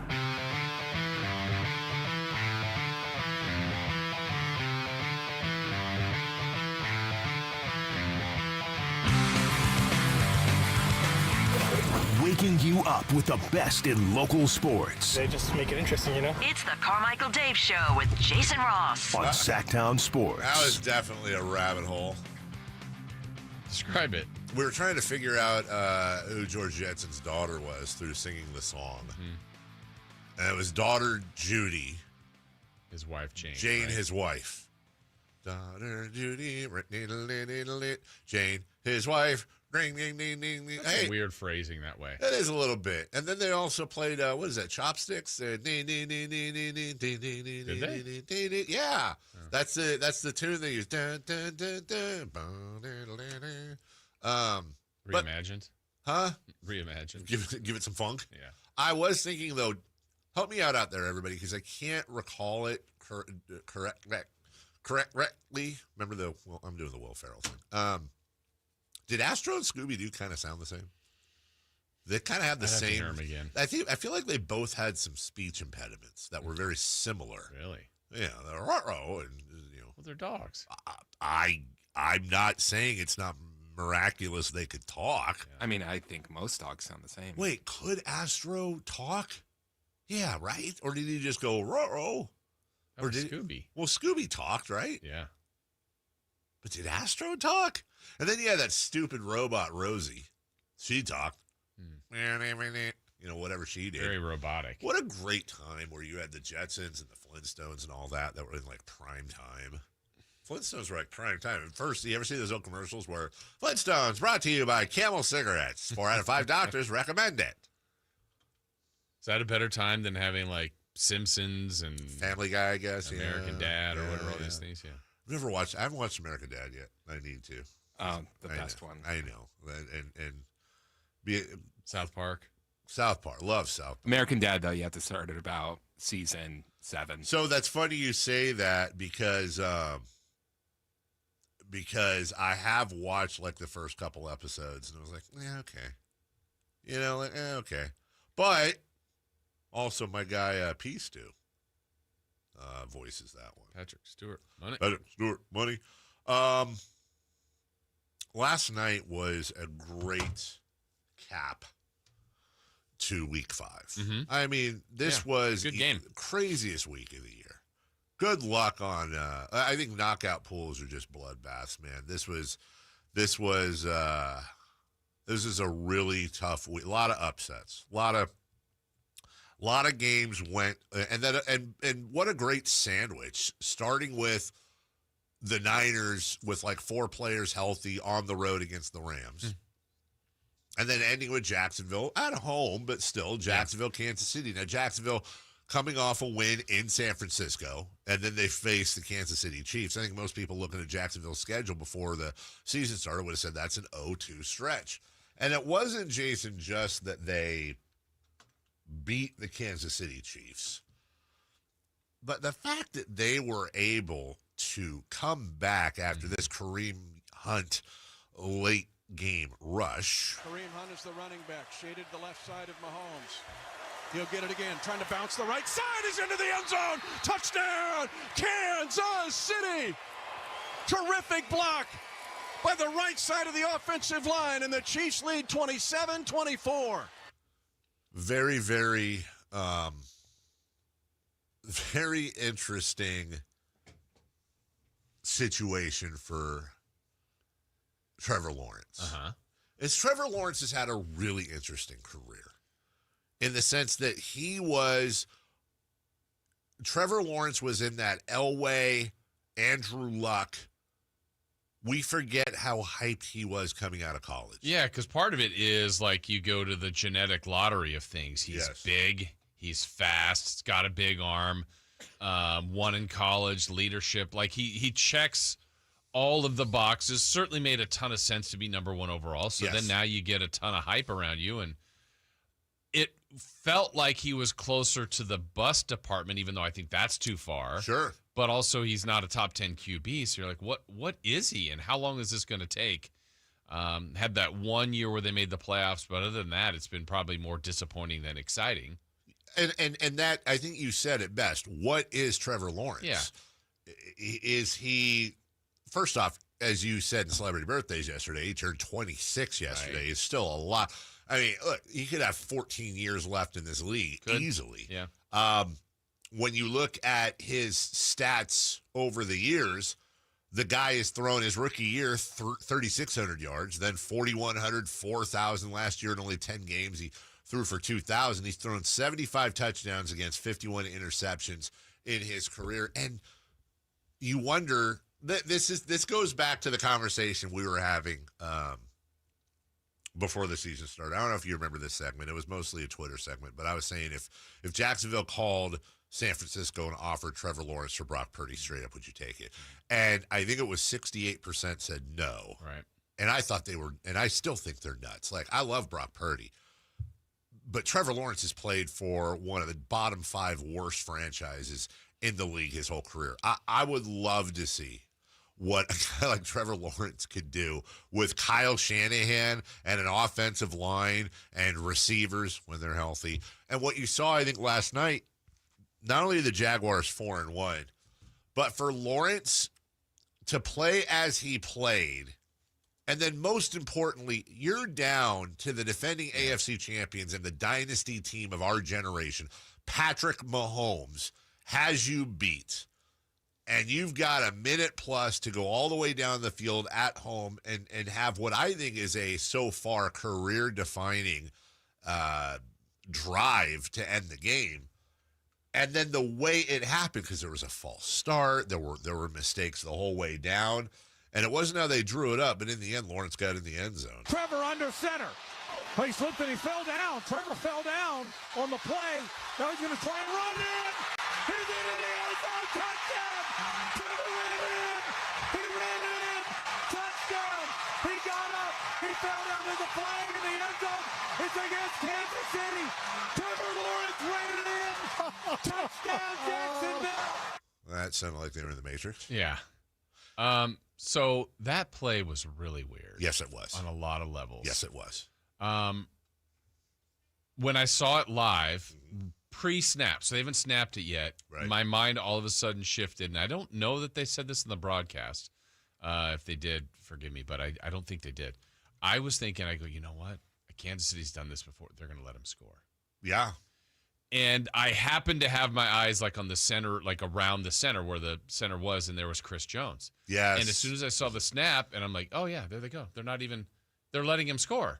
And then he fell, and then he fell, and he gets up, and he goes. And then I saw the replay like 4 more times and went, wait a minute. No, they're trying to get him, but he's not. No. So was he on his own pay? Like, I just wasn't sure. It looks bad for him now because it does look like the other 10 guys are trying. Where he, I thought, was like, you know what? I think our best chance is to let them score fast. And we don't have very good odds, but, hey, give the ball to Mahomes and give him, which they ended up scoring in the play anyway. But it just looked really weird. Don't you think, and I'm bringing it up for our YouTube viewers to look at on Luke, number 95, Chris Jones. Don't you think if the whole idea was to let them score? Like right there, he's done. He's done on the play. He is completely, he has given up on the play. But everyone else is going. If the idea was to let them score, I guess my 2 questions are this. Number 1, wouldn't everybody be in on it? But then I guess my second question is, were they? Like, were they planning on letting him score there, and it just so happened he fell down, and everyone was like, oh, okay, I guess we'll... Like, was that a broken play? That's kind of what I thought when I saw it the first time live, because even some of the guys on the other edge, it doesn't look like there's this huge intensity to them. No. And then the 2 guys that are going after, like that left edge just looks like 2 guys stop. And Jones definitely stops. But then they go the other way, and it's like there's 2 guys really trying to get it. Well, and again, I know we'll try our best to describe this for the radio folk. I can't see, but when you look at Chris Jones, let me bring it back here. Number 95, when you look at Chris Jones, who is an absolute game wrecker, you see him in there. He takes like 1 step like he's going for it, and then after that, it's like And then he doesn't really... Doesn't even move. Just kind of like, And that's not Chris Jones in those situations. Right. Chris Jones isn't a guy that just goes, meh. Right. He's one of the best defenders, so... Odd. I mean, look, not why they lost. It's just when I saw it live, again, I was kind of looking at the center of the field and go, oh, they're letting him score. And then he fell, and then got up, scrambled. And even now he's navigating his way through that. It just seemed like a slow developing play, but good for him. Great win for Jacksonville. Here's Andy Reid on that rushing TD. I thought we had him there, but he's a competitor. He had a good day running with his legs. Running with his legs. As opposed to running with his ears? Yeah. Oh, that's me. Sorry. I got it. That's good. So that was him. That was Andy Reid on that. Let me see. I think I got a Trevor. Here we go. Trevor Lawrence clip. Here's Trevor Lawrence on the go-ahead touchdown. Just panic, honestly, because I was trying to get up to get the ball out of my hands. The clock, I mean, we didn't have any timeouts. So I was really going to just stand up and like launch it out of the back of the end zone. But then I had a little bit of a lane, so I took it and, scored from there. Yeah, and also I thought their timeout was curious for Jacksonville. You had that, and then you had the back-to-back timeouts by the Chiefs, too, which was really weird. There's just some weird things that happened at the end of the game. But when Jacksonville called the timeout, they had a completion, and I'm like, oh, good, you have plenty of time. You want to end this with, like, basically no time left. And they called the timeout, and I'm thinking, man, you're leaving time for Kansas City. Yeah. But it all worked out. By the way, Patrick Mahomes had that 99-yard interception. Yeah. Here he is on the Chiefs beating themselves. I mean, it kind of just talks about our whole entire season. I mean, I feel like we have the guys, and we've executed at certain points of game and looked really good, and then we crush ourselves with penalties and mistakes. Well, and the other thing, we talked about it earlier, 11-0 last year in games decided by like one score or less. They're 0-3 this year. It's just the odds were against them to continue that streak, but 0-3 is a bit dramatic the other way. That is a bit dramatic. And now look. I'm not. I'm not sitting here saying that it's curtains for the Chiefs because it is not. But yeah, you're starting to see some. You got Chiefs and Ravens, two of the favorites, hurting right now. We'll take a break when we return. Let's get through some randoms when it comes to the Lakers and what their ticket prices are doing with LeBron's announcement in an hour and 20 minutes, which I think can't wait. We hope won't be stupid. We have an update on Mark Sanchez and that mess. And Jonathan Gannon says sorry for what? For losing in the worst way possible and knocking Chris out of the knockout pool? We'll find out next. On the move? Got somewhere to be? Take Sacramento Kings basketball with you. The Sacktown Sports app will let you stay connected to your passion. Never miss a moment of Sacramento Kings basketball with the Sacktown Sports app. Capital Casino, Sacramento's #1 poker room with primetime football. It's back. Capital Casino is giving away $500 per game in high hand bonuses for every Sunday, Monday, and Thursday night primetime game. Offering the best food, best service, and the best action with the most variety of games in the region and conveniently located at 411 North 16th Street in downtown Sacramento. For more information, log on to capital-casino.com and please gamble responsibly. 1-800-GAMBLER. At Valley Strong Credit Union, we know that local businesses are the backbone of the Central Valley, investing in our neighborhoods, boosting the economy, making the Valley stronger. But when it comes to their finances, where can they turn? A big bank that just sees another number? That's not good enough. Valley businesses deserve Valley support for payroll, credit, cash flow, and everything in between. Valley Business is Valley Strong. Learn how our cash management services can support your business at valleystrong.com. So my mother is thinking of switching from Verizon to Pure Talk, but she's worried the deal sounds too good to be true. Michael, she said, how can those Pure Talk people offer me the same basic service as Verizon for so much less money? I said, Ma, go ask Google how much Verizon spends on advertising and promotions. A few seconds later, my mother said, oh my goodness, $12 billion a year? That must be a typo. I'll tell you what I told my mom. It's not a typo. Verizon spends $12 billion a year on advertising and promotions, and their customers are paying for it. Well, Pure Talk doesn't spend that kind of money on commercials. Trust me, I would know. That's why they can offer you and my mother unlimited talk, text, and plenty of data on a crazy fast 5G network for just $25 a month. And if you're a business owner, you could really save a fortune. Dial pound 250, say the words Mike Rowe, and you'll get an additional 50% off your first month. That's pound 250 Mike Rowe. Pure Talk. Everything you need and nothing you don't. Hey everyone, it's Kyle Draper here. If you're in the market for a new car, let me tell you about my experience with Mercedes-Benz of Stockton. From the moment I walked into their state-of-the-art showroom, I knew I was making the right choice. There was no pressure from the sales staff, and if I'm being honest, I felt like a kid in a candy store. I settled on the all-electric EQS SUV, and let me tell you why. First of all, the comfort. After a long day at work, I actually look forward to being in my car. It has several different massage settings, including my favorite, hot relaxing back. Plus, the seat heating and cooling features are perfect for the hot summer or those chilly mornings. Mercedes-Benz has the reputation of making the finest cars in the world. Now it's your turn to experience what I already know. Mercedes-Benz of Stockton is the best car buying experience you'll ever have. They're just a short drive down I-5, or you can shop online anytime at mbfstockton.com. That's mbfstockton.com, and tell them Drape sent you. Hey man, gaining weight, dragging throughout the day, losing your drive? It could be your testosterone. The team at Revive Men's Health Sacramento gets men back on track with the energy and drive they've been missing. Meet Tyler, Revive Men's Health Director of Operations, and witness to hundreds of success stories. I've seen guys come in worn out, discouraged, and just not themselves. A few months into treatment, they're standing taller, speaking with more confidence. It's like watching someone come back to life, like a light switch gets turned back on. When a spouse says, "Thank you, I really have my partner back, better than before," that's the moment it all clicks for me, and that's why I do what I do.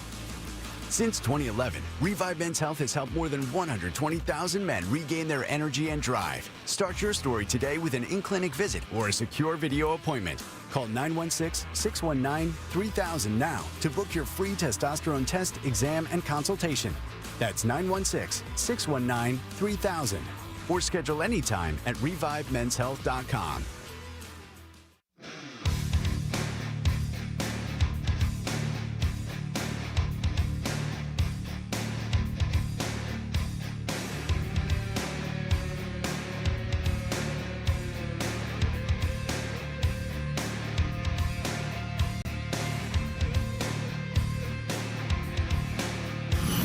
Only place in the morning to get your sports fix. Live and local. The Carmichael Dave Show with Jason Ross.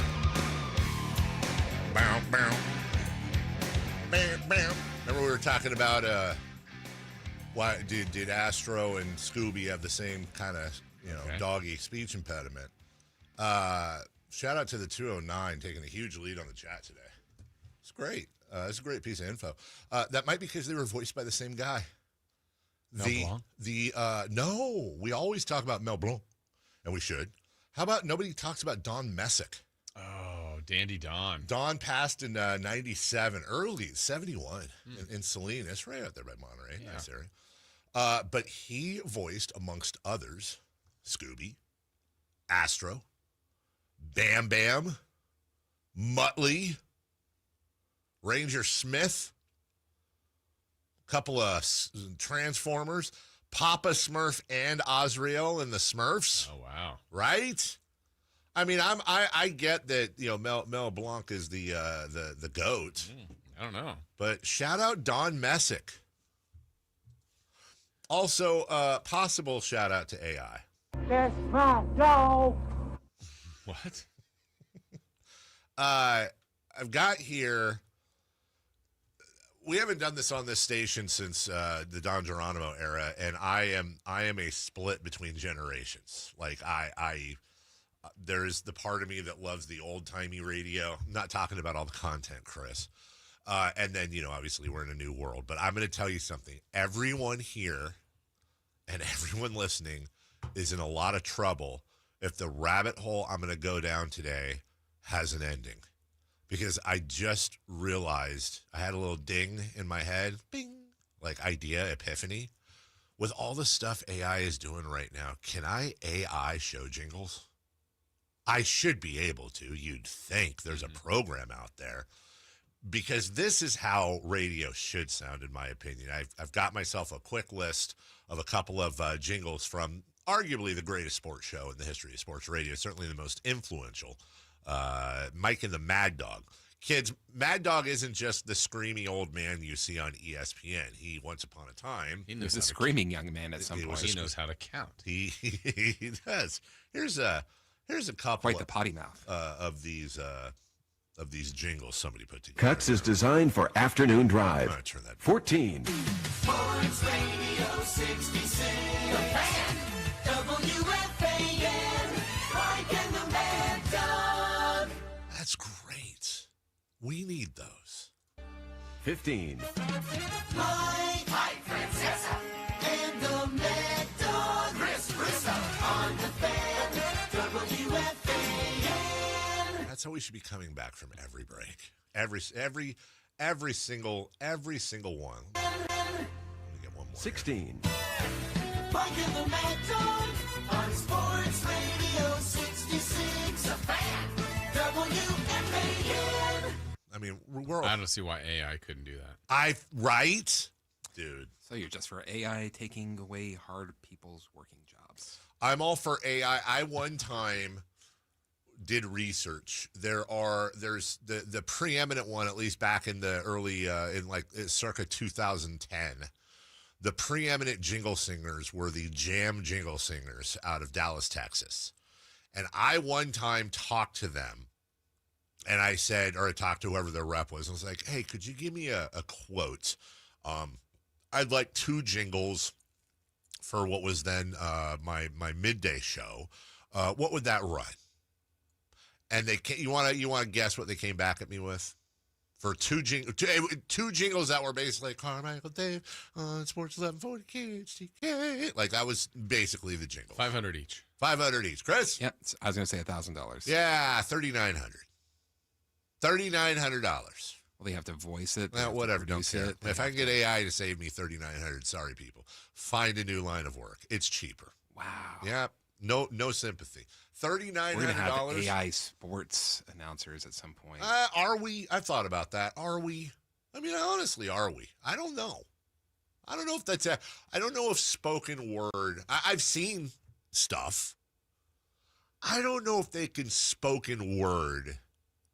Maybe you could come up with like, hey, give me a gravelly voiced, combination of Jim Rome and Colin Coward. And here's the subjects you have. And I don't know, maybe. I feel like people wouldn't listen to that. They want, Scooby-Doo and Astro. They want, 3 for Madness. They don't want, last night the Kings won the game. Wow, AI. You need to pick it up. Bad weather out there. Whoa, that was the caller from hell. Well, hot dog, we have a wiener. Close. Sean Salisbury is not AI. He'll join us soon. I'm just saying, if I can find jingles. I think you can. Do you think so? I think you're going to have them for us tomorrow. Do you think there's an AI? Because I subscribe. I pay $20 a month for that Chat GPT thing. With all you get all the stuff that goes with it. It's mainly for my kid to help her with drawing and stuff like. You see how much energy that stuff takes? It does. Oh yeah. What do you mean, like energy? Energy? Like solar and whatever. Well, all these like data facilities that they have to build for this. Yeah. Just so you can have a dumb.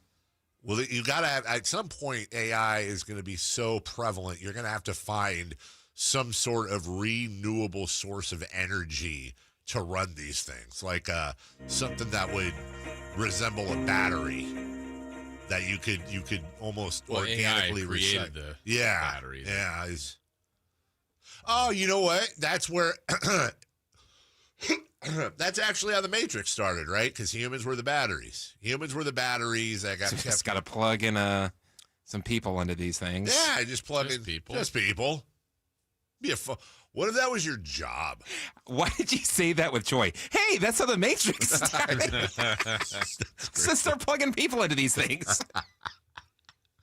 Can you imagine if that ended up being a job they were advertised for? Like, hey, 8 hours a day, you chill out in a pod, sleep, maybe watch some TV. Just some goo. While we, into some energy goo. Mm-hmm. And we plug a plug into your wherever. And, you're not going to be able to move. We'll IV feed you. Mm-hmm. And then you go home after 8 hours. You clock out. Quite a day. It's quite a day. I'm drained. Oh, that was actually, I'm drained. That was pretty good. I'll give him that one. We'll take a break. When we come back, we're going to recap Monday Night Football. But before that, before Sean Salisbury around 8:10, 8:12, we're going to do this giveaway. It's the Sacramento Kings Kimpton Sawyer Sacktown Sports, I might add, giveaway. And we're going to give you the secret word for you to text in.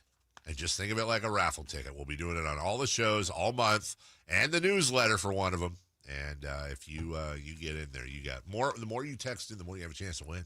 The more you know. The more you know. We'll do all that right after this. Stay up to date on Sacramento sports. Join the Sacktown Sports 1140 newsletter. Visit sacktownsports.com. Well, hi. Let me tell you a little something about Gonzalez Law. Jonathan Gonzalez, a lawyer right here in downtown Sacramento. Had a chance to talk with him, meet him, golf with him, had lunch with him. Just a terrific guy and really good at what he does. That's the most important thing for all of you out there. And why might you need to know more about Jonathan Gonzalez and Gonzalez Law? Well, you might need some representation in some way, shape, or form. A lot of people have been asking about these expungements, and that is something he has specialized in and has done so well for so long and helped a lot of different people. So maybe something happened with you in your past that you can't quite shake free from, and maybe it's keeping you from doing certain things or keeping certain opportunities away from you.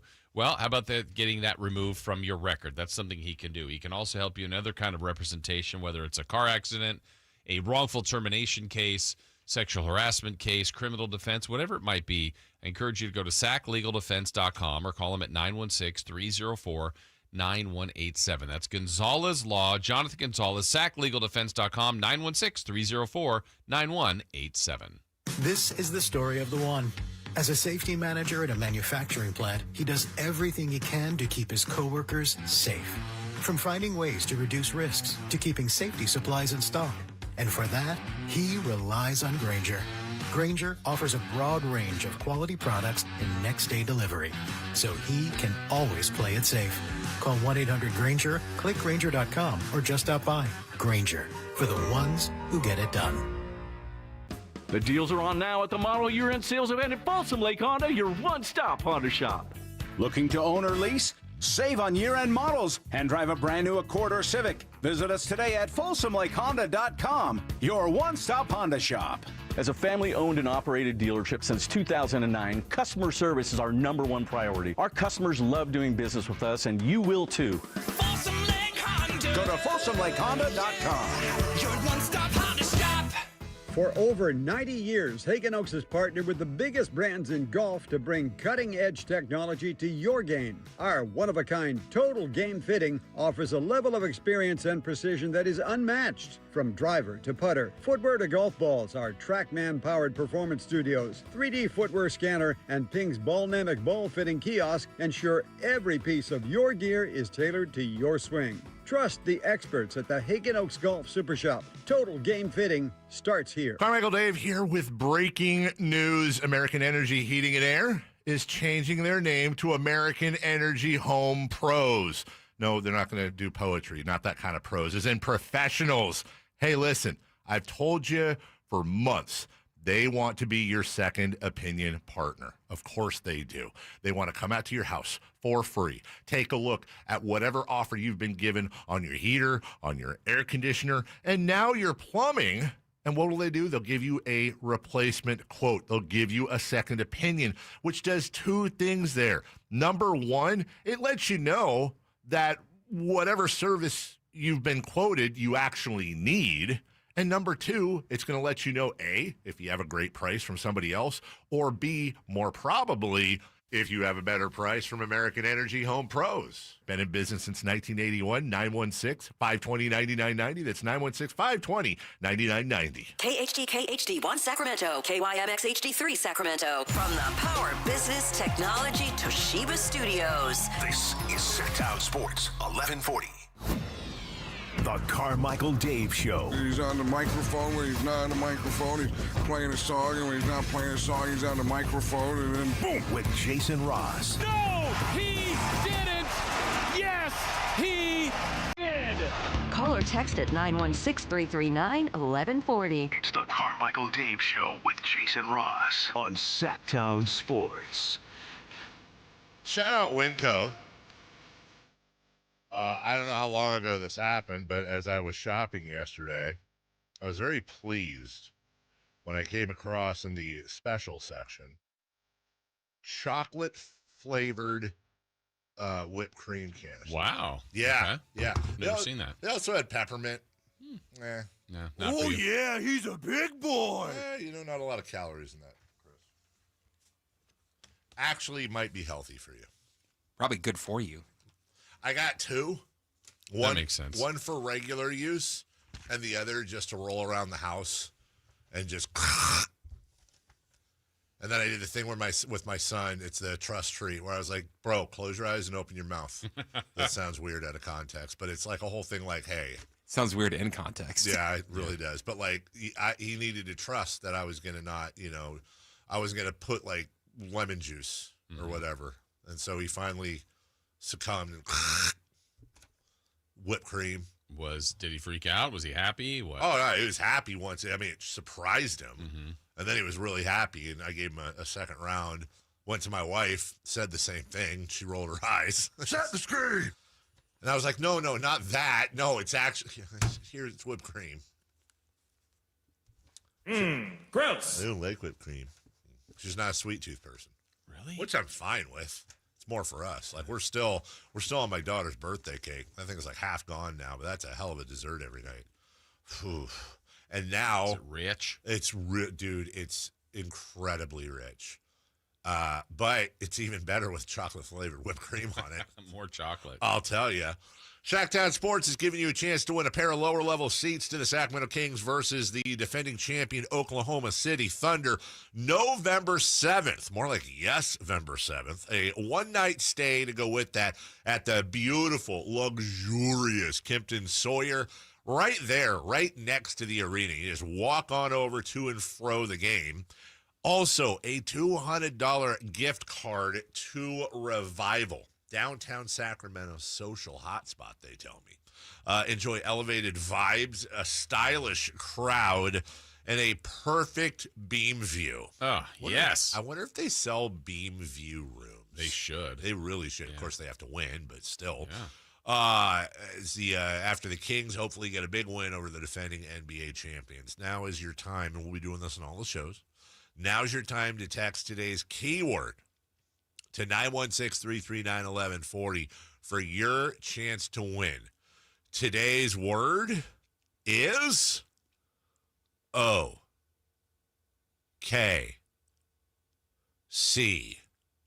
Technically, though, Chris, do we have a legal issue there? Why? It's not a word. It is a word. OKC is not a word. Yeah, it is. No, it's not. It's three letters put together.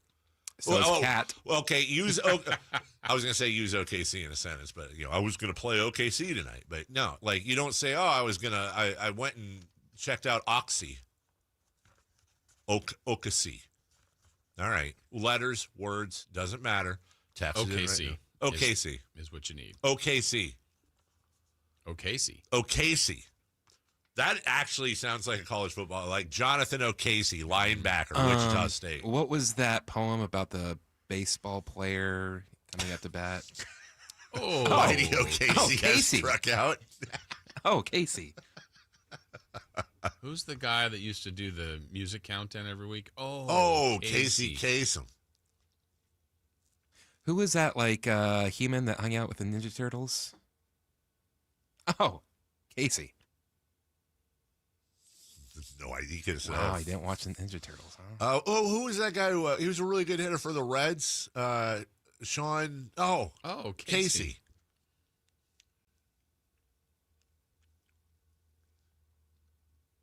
Yeah. Is that it? Yeah. OKC. Let me see. Do I see any people texting it in? No, guys, it's not. We have 3 contributions so far. Contribution 1, okay. Contribution 2, okay. Contribution 3, OOC. OKC. OKC. As in Oklahoma City. OKC. OKC. Yeah, that's it. 916-339-1140. I think I know what the problem is. What? Autocorrect? I think so. Because we also got, was it the last one? Our next, so far we have okay, OOC, and once. Texters. OKC. Check your autocorrect. Check that. I'm not getting off of this until, now somebody Now they're just texted messing with us. Yesterday's word. I'm not getting off of this until I see at least one proper entry. OKC, 916-339-1140. Oh, no. In the 30s, when you want beer, you bought, a case. See? Still not a proper entry, guys. No. I mean, go ahead and play these games. You're not going to win. You're not winning. From the 916, is mine not proper? Well, I haven't seen a previous. Is mine not correct? I haven't seen. There we go. There's no mine. Casey. You don't have to separate the letters, although that's fine. That's probably how they had to do it for autocorrect. All right, they're starting to roll in now. Imagine the guy that entered the word once and thinks, hey, I got a chance. Yeah. Now we play the waiting game. When do I win? If you text in, like, from the 530, okay, can you see, that's not going to win. You just wasted all that paper. All of that paper. we print got a out. ticker. Yeah. All right, everybody, you're good now. Okay. All right. Can't wait for tomorrow. Mm-hmm. I just want to make sure people win, Jason. That's right. That's what we're trying to do. We're trying to help you. I just want to make sure. Let us help you. Yeah, help us help you. Much like Trevor Lawrence and the Jacksonville Jaguars helped themselves yesterday. They are now tied for the best record in the National Football League, Jason, at 4-1. Also, Hey, that's the Niners record. That is the Niners record, as a matter of fact, who, by the way, also a tie. Mm-hmm. If you look at the ESPN power rankings this week, this is quite interesting. They have the Detroit Lions at 1, the Bills at 2, the Eagles at 3, the Bucks at 4, and the Colts at 5. The 49ers moved up from number 12 all the way to number 6. Okay.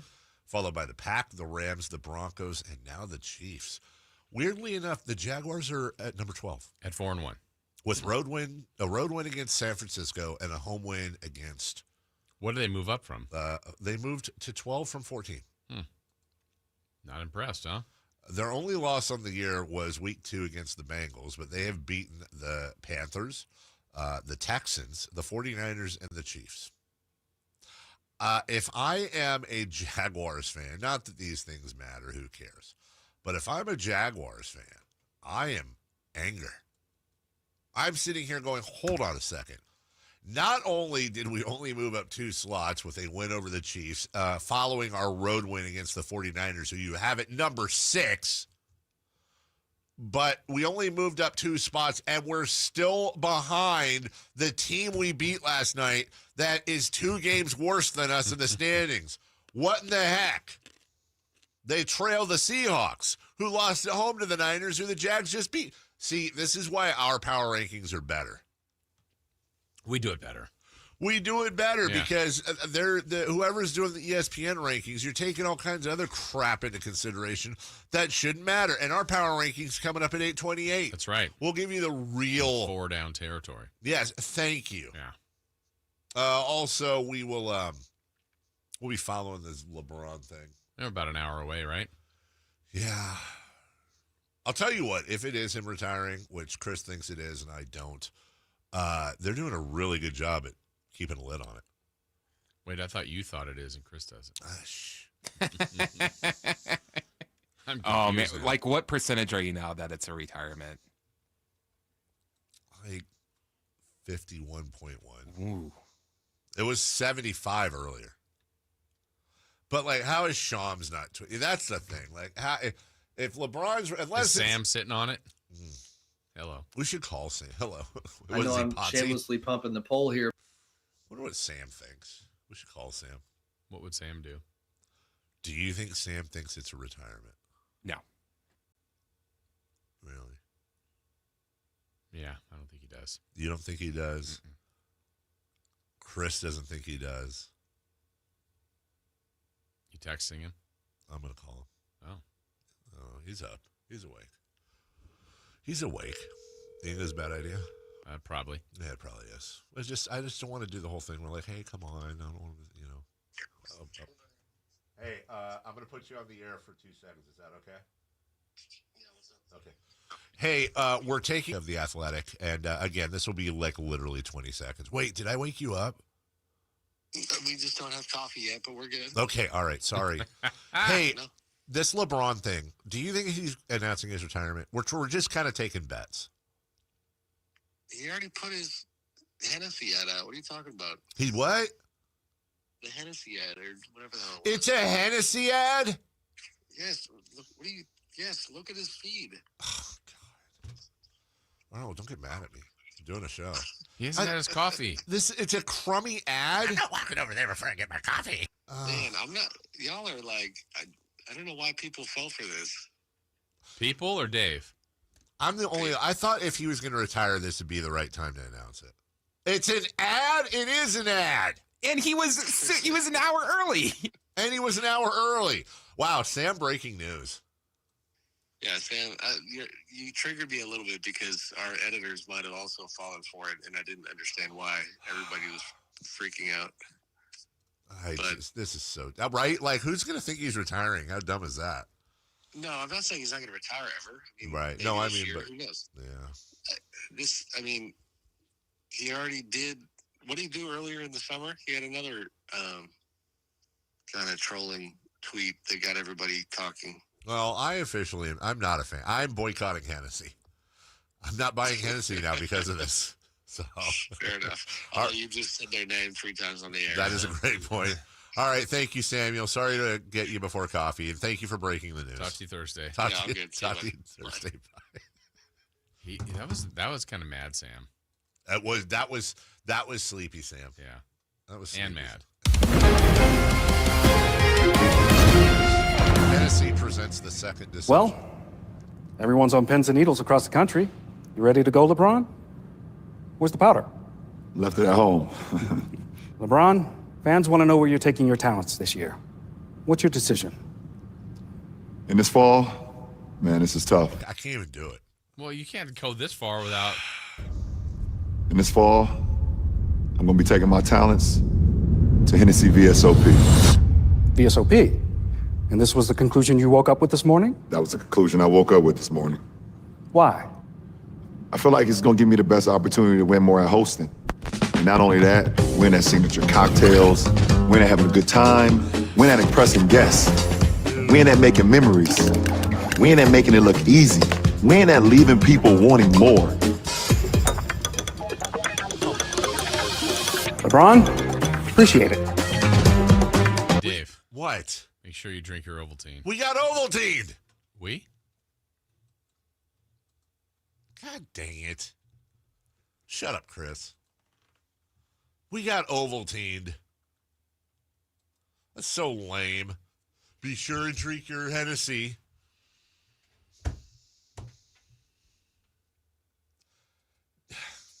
This is why MJ's a GOAT. He wouldn't have done this. You know what? Honestly, all you LeBron haters, I'm with you today. That was a bait and switch, man. Hennessy. Well, I'm done. I'm a big Hennessy drinker. Huge. Not anymore. You just lost yourself a customer. Never again. You just lost yourself a customer. Who's with me? It's gonna see. And by the way, why did it go early? He said 9 a.m. our time. Lied to you twice. That's a double lie. And then Hennessy tweet, the decision has been made. It was at 7:30. I'm taking my talents to Hennessy. By the way, anyone know? Here's a fun trivia question. Anyone know what VSOP stands for? And I don't know why I know this, but I do. I don't. Very special old pale. Okay. I tried Hennessy once. Sorry, Hennessy. It's fine. It's not. It's not fine. It's not disgusting. It's not like drinking Everclear, but I don't get it. I don't get it. I don't get how somebody can drink a lot of this stuff, but Hennessy did not. I tried like I don't know, it was a good one. It was some good version. It's one of those good ones. It was one of those good ones because my friend was like, "No, dude, if you will like this." And what is it? A cognac? Yes, I think. And then I tried. And by the way, I didn't just go like I actually went and took not a drink, but a good sip, and kind of swooshed it. Get the. Nah, not for you. It's just. Yeah. Is Hennessy the same as Cavassier as far as are they both cognacs? you're getting into. Yeah, I don't know. I have no idea I don't know what I'm talking about. Are there any mixed drinks with Hennessy? Oh yeah. Are there really? Yeah. Oh.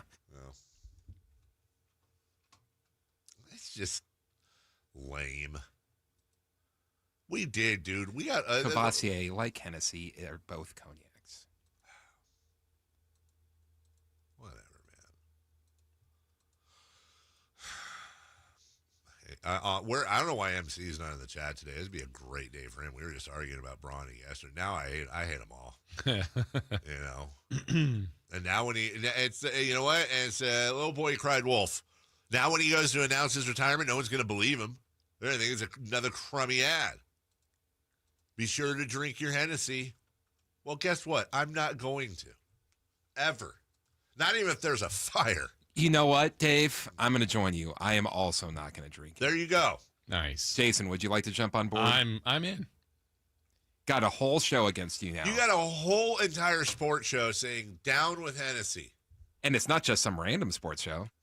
Thank you. It's the #1 Nielsen-rated sports show in the entire city of Sacramento and Greater Sacramento and the East Bay, probably. All of them. All of them. We're efforting. Are we efforting, Sean? How strong is your effort? Are you kind of efforting, Sean? There's an announcement at 8:15. I want to. You know what we're going to ask Sean if he comes out? What? How did he announce his retirement? Oh yeah. Okay. You know. I bet it just ended. Retire. Yeah. Like a fax, like Tim Duncan did. I'm gone. Yeah. Cognac is just brandy. Well, what makes it a brandy? Is that like how bourbon is bourbon, but it has to be made in Kentucky? But other than that, then it's a whiskey.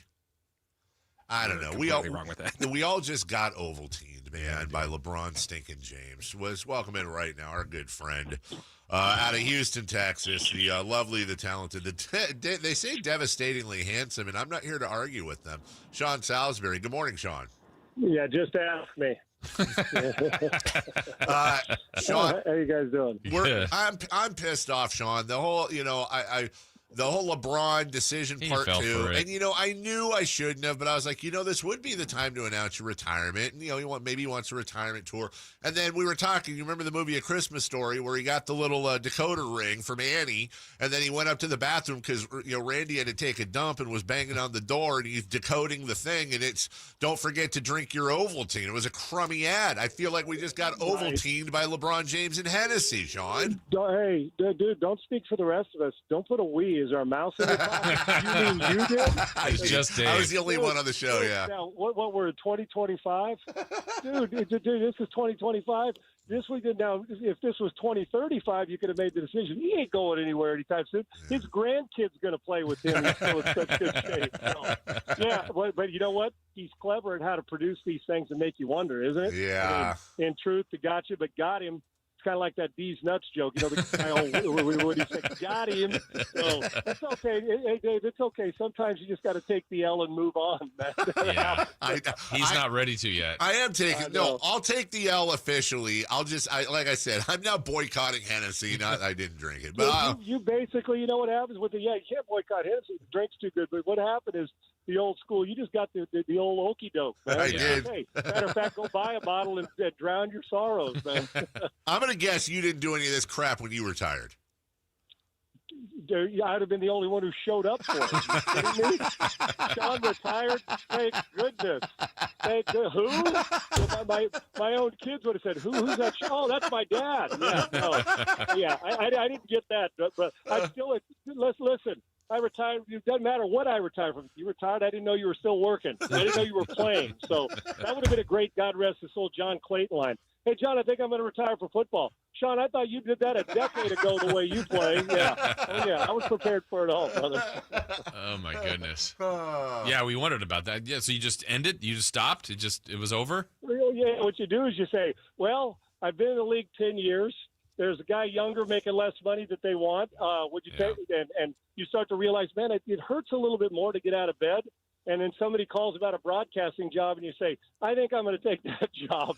I'm done. Yeah, that's really in truth. For most of us, that's the way it ends. You kind of, You don't want to say you retired because that's kind of self-serving. Well, I retired. Well, great, Sean. You retire if you're Tom Brady. The retirement is kind of a semi-forced retirement. Well, Sean, are people standing in line to sign you for $1 million? No. Broadcast ESPN called. Okay, well, I guess I'm retired. I still don't even know if I filled out my papers. I guess I have. Well, my last season was 96. Yeah, that's kind of the way it goes. But when it comes to LeBron, that's kind of a big decision. But then he did not only retire; he's probably making how much money from the endorsement that he's got. So that's kind of the way it works, guys. And I'm great at the time. Although I got one more throw in me somewhere. As long as I don't get hit. You were in the league 10 years though. You got the Bofa pension, correct? I haven't even started collecting it yet, so I'm going to ball hog that and be greedy one day when that comes around. So yeah, no, I'm good, brother. If you're saying the Bosa, I don't get that kind. Not the Bosa. I think you said the Bosa. No, the Bofa. Bofa. B-O-F-A. Yeah, both of the, I thought you were going to say both of these nuts. I thought you were going to play that card on me. I'm prepared for anything from you, dog. So, go ahead, Jason. Sean, maybe we'll start here this week just because we've been talking so much from last Thursday to now at how on earth are the Niners 4-1? And logically, hey, look, they're going to get reinforcements back and maybe it should even get better. But a guy like Mac Jones comes in there under Kyle Shanahan and plays some of his best football. How has this team done this? Well, you know what's interesting? Let's just do a compare and contrast with them and like the Baltimore Ravens, who have been two fantastic organizations. That front offices have always been good, from Ozzie Newsome. Think about how good the Ravens, owners that kind of stay out of it. They let their people do it. They let their coaches coach. They draft well, all those things, right? And so I'm just looking at the two because watching the Ravens and Texans play, think about the depth. And we all complain about depth. And great teams have great stars. But you know what else they have? Like the right guard gets hurt and another guy comes in. And now I understand when you lose somebody like Trent Williams or you lose a Fred Warner, if they weren't playing like last year when they went through all these injuries, that there's going to be a drop-off. I always laugh when people say, hey, man, you lost 7 players. Oh, well, we'll be okay. No, you won't. Of course, Roquan Smith, your Lamar's not playing. Not going to be okay. But there is a gap that you want to get. You want to make it to where the backup and the starter. You'd like to hope that when you lose them all, you're not sitting in an office with the coaches and they're saying, we've got no shot to win, man. Hopefully we'll just survive. And the 49ers have done a good job, even though to some it may not look like, well, they don't have great players when the other guys are hurt. But they do have efficient enough players to do what they do and do what the system asks them to do. And when you don't have a major discrepancy, you can stay alive and fight. And a lot of it's at the quarterback position. And look what the 49ers have done. Hell, if you parlayed Mac Jones's numbers, guys, and his win-loss for 2 more weeks of let's say he played the whole season and Brock wasn't playing at the beginning, he's an MVP candidate. Look at his numbers, look at the wins and losses, and look at what he's done. It's been fascinating. It has. But other positions, too. And teams they just get it, and know how to win. And there's teams that know how to lose, unfortunately. The Ravens know how to win, but look at the discrepancy between their starters and backup. Even their starters weren't playing their best defensively. They were getting mauled at times. It just doesn't look the same there. For the 49ers, and I was one of them, I don't know, man, with all those injuries. And the last year, who are they this year? They were, and I said it on my show, I said, I don't know, for the first time in a decade, I don't know who the 49ers are yet. The receiver situation. And you know what? They've elevated. If Kittle gets hurt, somebody comes in, makes plays, and you get a quarterback to calm it. And they probably didn't preach to their team, we're in trouble, like some of us thought. They probably preached, we're the 49ers, man. We expect to go out and win. We're going to go beat the Rams. We're going to do it. And I do believe that's part of the culture in the building. So we've always given them, oh, man, they're a favorite. They're going to go win it. Now at a time when we kind of downplayed it, they may not be very good. They're 4-1. Now, it's early in the season, but they're getting great production from the right people. And it's an organization that understands winning, and I do believe it's contagious. You know how to win, know how to lose. Look at some of the teams that lose on a weekly basis. They find ways to do it. The 49ers, depth-wise and getting backups to elevate their game has happened for them this year. Sean, and I know it's tough to put a number on it, but just speak in general, how much can good coaching, good culture, and vibes raise talent level? Does that make sense? Yeah, enormous. It's like people always tell me, well, give me traits of a quarterback. Now, you're not actually playing for the right guard, but there's this feeling of, I talked to a receiver one time who played for, I'll leave his name out, played with Peyton Manning. And I said, what was it like first time you got in the building? He goes, I didn't want to disappoint him. He was afraid to disappoint him. It was before he even played a snap. He said, and what he did by doing that, stay a little after. You show a little after. You spend a little more time doing lonely work. Oh, man, the practice has ended. I'm not sprinting into the locker room, into the shower. Peyton wanted to stay out 15 more minutes. You ain't telling Peyton Manning no. And not only was a young guy, but Marvin Harrison and Reggie Wayne. They're staying extra because you don't want to disappoint that guy. And it's not just him, but I always say that quarterbacks can take a good one. Brady can take a former lacrosse player, Chris Hogan, and turn him into a viable player. Not that the guy didn't have talent, but he raises the expectations because he expects them to do better. So they say, I'm not going to disappoint him. It does happen. And it's like the coach is no different. Listen, when Liam Cohen got the job in Jacksonville, came in going Duval, I'm thinking, oh, no, not another cheesy head coach. What are we going to do here? Good offensive guy, been around Sean McVay, comes from that same tree that a lot of these coaches come from. And all of a sudden, they keep winning. They're finding ways to win. And they had Doug Peterson, and we thought automatic, this is a team that's going to be a Super Bowl candidate with a great quarterback. Well, this guy's got him 4-1. And even though we think it's cheesy, they're buying in. So the right guard's elevating his play. Lawrence is a little more comfortable for whatever reason. It's not to dog the other guys before him. It's just to say some guys do, and I do believe it. I watched DeMeco Ryans bring that 49er culture here. They've won 2 division championships in a row, and they didn't start well, but their defense is one of the best in the league. Why? Because of what he's teaching, how to tackle simple things that permeate. And I've been on teams where I've been around players that my play's elevated. You know, just the example of even a guy I didn't play with but played against, and I know we had this joke of a conversation.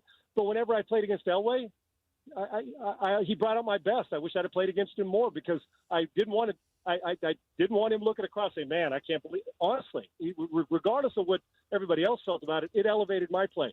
And when Warren Moon was in our building, people just expected to do extra. And Warren would hang out after practice and make sure a rookie receiver got extra work in, and he'd throw it to him.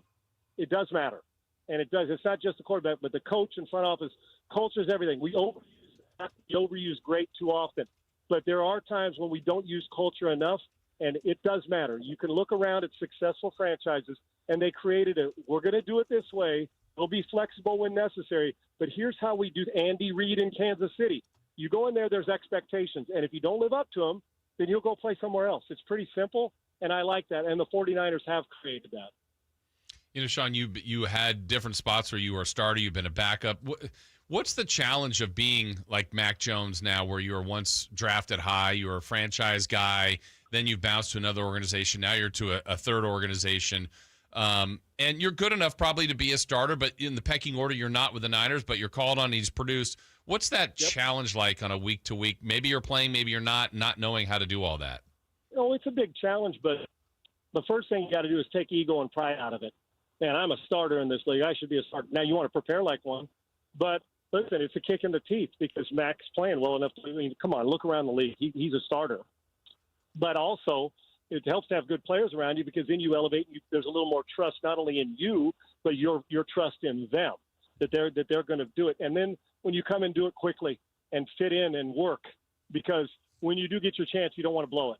You want to make sure you're doing those things. And it goes back to what I said earlier about lonely work. You want to make sure because you're not going to get the reps as a backup. So while you're waiting for the opportunity, we always hear play like, I always say this, train like a backup, that you want the job. And when you get in, play like a starter. But you're not getting the reps as a backup. And all of a sudden somebody says, hey, by the way, he's hurt. Can you come in and play? And then you've got to say, well, man, have you been prepared? Have you been doing the other stuff, the extra stuff to stay as sharp as you can? It's still not getting out there in 11 on 11 on a Sunday, but you got to stay as sharp as you can. The number one thing for me is it's easy. I talked to a quarterback a handful of years ago, a guy I played against in college and knew very well. He got drafted. He was a second-round draft pick, quarterback, 2 quarterbacks in front of him, didn't prepare. He said, Sean, I didn't prepare as a rookie. I wasn't going to play 2 veteran good players. Both got hurt. So about a quarter of the way through the season, he was a starter. And he said the first thing, he goes, I didn't have any idea what I was doing. And it woke him up. He ended up being a good player and had a good career. But so you don't want to be that guy. And when you're going to a new environment and you're the backup, you're like, okay, take ego out of it, but not enough ego that says I can't play. You don't want to let the world say, well, that guy's a backup. He doesn't belong winning games. You really got to dive deep into yourself and your teammates and immerse yourself into not only winning them over with performance, but with showing them work. And while you're showing them work, actually putting that work in. I would imagine Mac Jones goes home at night and does a little extra work. And as a backup, you had to do extra work. And you got to be cut a little different. As a guy who, if you start as a backup, you got to be cut a little different, thinking, you know what, I don't need a lot of work. I'm going to make sure I drive this bus properly for the team when I get in there, that they can trust me to win games, not just not lose them. I hate that message. Just don't lose it for us. Horrible message. Go in there and win it for us. You're on salary. We expect, you may not be making as much as the other guy, but we expect you to go win it. And I think Mac Jones went in with the attitude that I'm a starter, but not here. I'm going to support the guy, but I'm going to immerse myself into doing it. When my opportunity comes, don't blow it, because as a starter, you get more opportunities to blow it than you do as a backup, because we'll think that, well, you just didn't prepare. You didn't take it seriously enough. Mac Jones is taking it seriously. It's a challenge, but it's also awfully rewarding to rejuvenate your career with a good team when a lot of teams, quite frankly, quit on you. And it's rewarding and fulfilling, no doubt about it. But the number one fulfillment is win column and taking care of it, because then if you go back to the bench, nobody's afraid to put you back in, and you've carved out another niche for your career. Rewarding and fulfilling. Sounds like every visit we have with Sean Salisbury each and every Tuesday, right around 8:10. Appreciate you, my man, and have yourself a wonderful week and weekend. Appreciate you guys, too. Thanks for always having me on. We'll talk to you. Thank you. Take care. We'll take a break. When we come back, 4 Down Territory, the real power rankings, not those lame ones ESPN does. Mark Sanchez and takeaways from Week 5. We'll get to that on your number one rated, Nielsen-rated sports show in the city, right here on Sacktown Sports. The Sacktown Sports 1140 newsletter right to your email. Get your latest on the Sacramento Kings, athletics, and Republic FC with the Sacktown Sports 1140 newsletter. Visit sacktownsports.com to join. The Sacktown Sports 49ers report is brought to you by Kia of Vacaville, located beside the Vacaville outlets. The 49ers win an absolute thriller in overtime over LA, 26-23, to improve the 4-1. San Francisco getting a critical stop on 4th and 1 at the end of the game, with LA driving inside the red zone. Mac Jones is now 3-0 as the 49ers starting quarterback. The Niners are back in action in Tampa Bay. Catch the game Sunday, beginning at 9 o'clock right here on Sacktown Sports 1140. Football season is here at Kia of Vacaville. You can score big in a new 2025 Kia Niro LX with up to 53 MPG combined at Kia of Vacaville. Perfect for road trips, tailgates, and cruising to Levi Stadium in style and comfort. But don't wait. Inventory is limited at Kia of Vacaville, and these deals won't last long. Visit KiaVacaville.com or stop by right next to the Vacaville outlets for friendly service, easy shopping, and unbeatable value. All in one stop. Kia of Vacaville, where the adventure begins.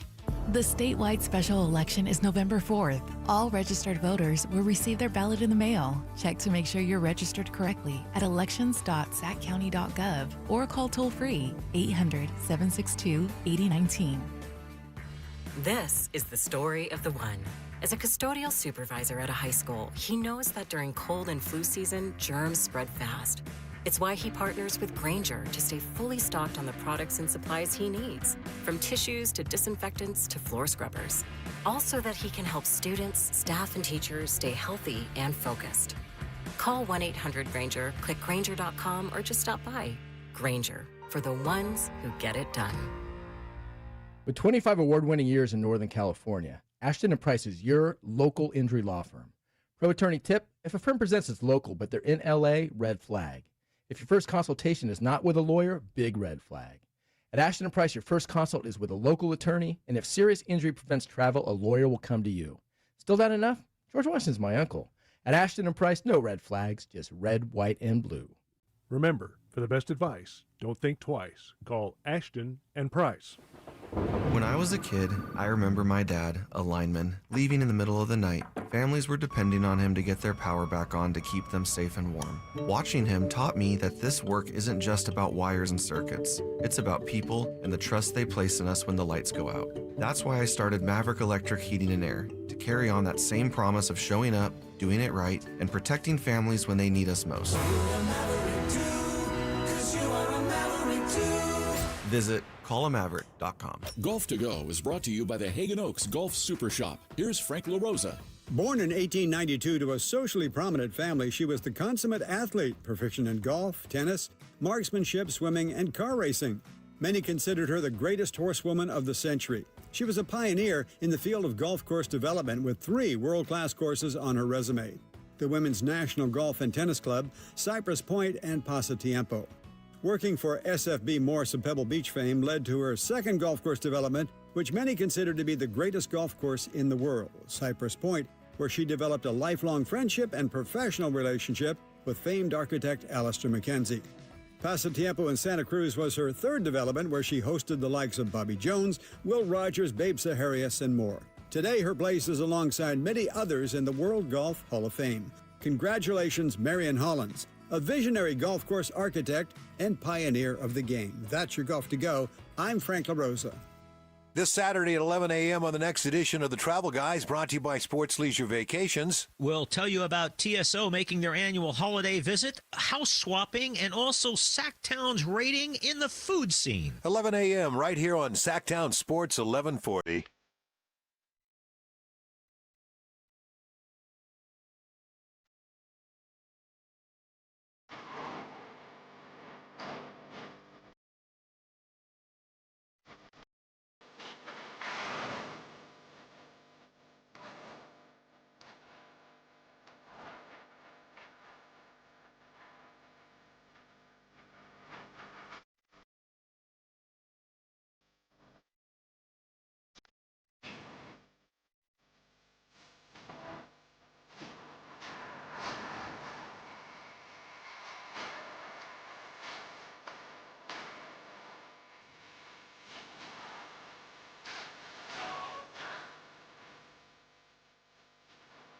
David, are you here?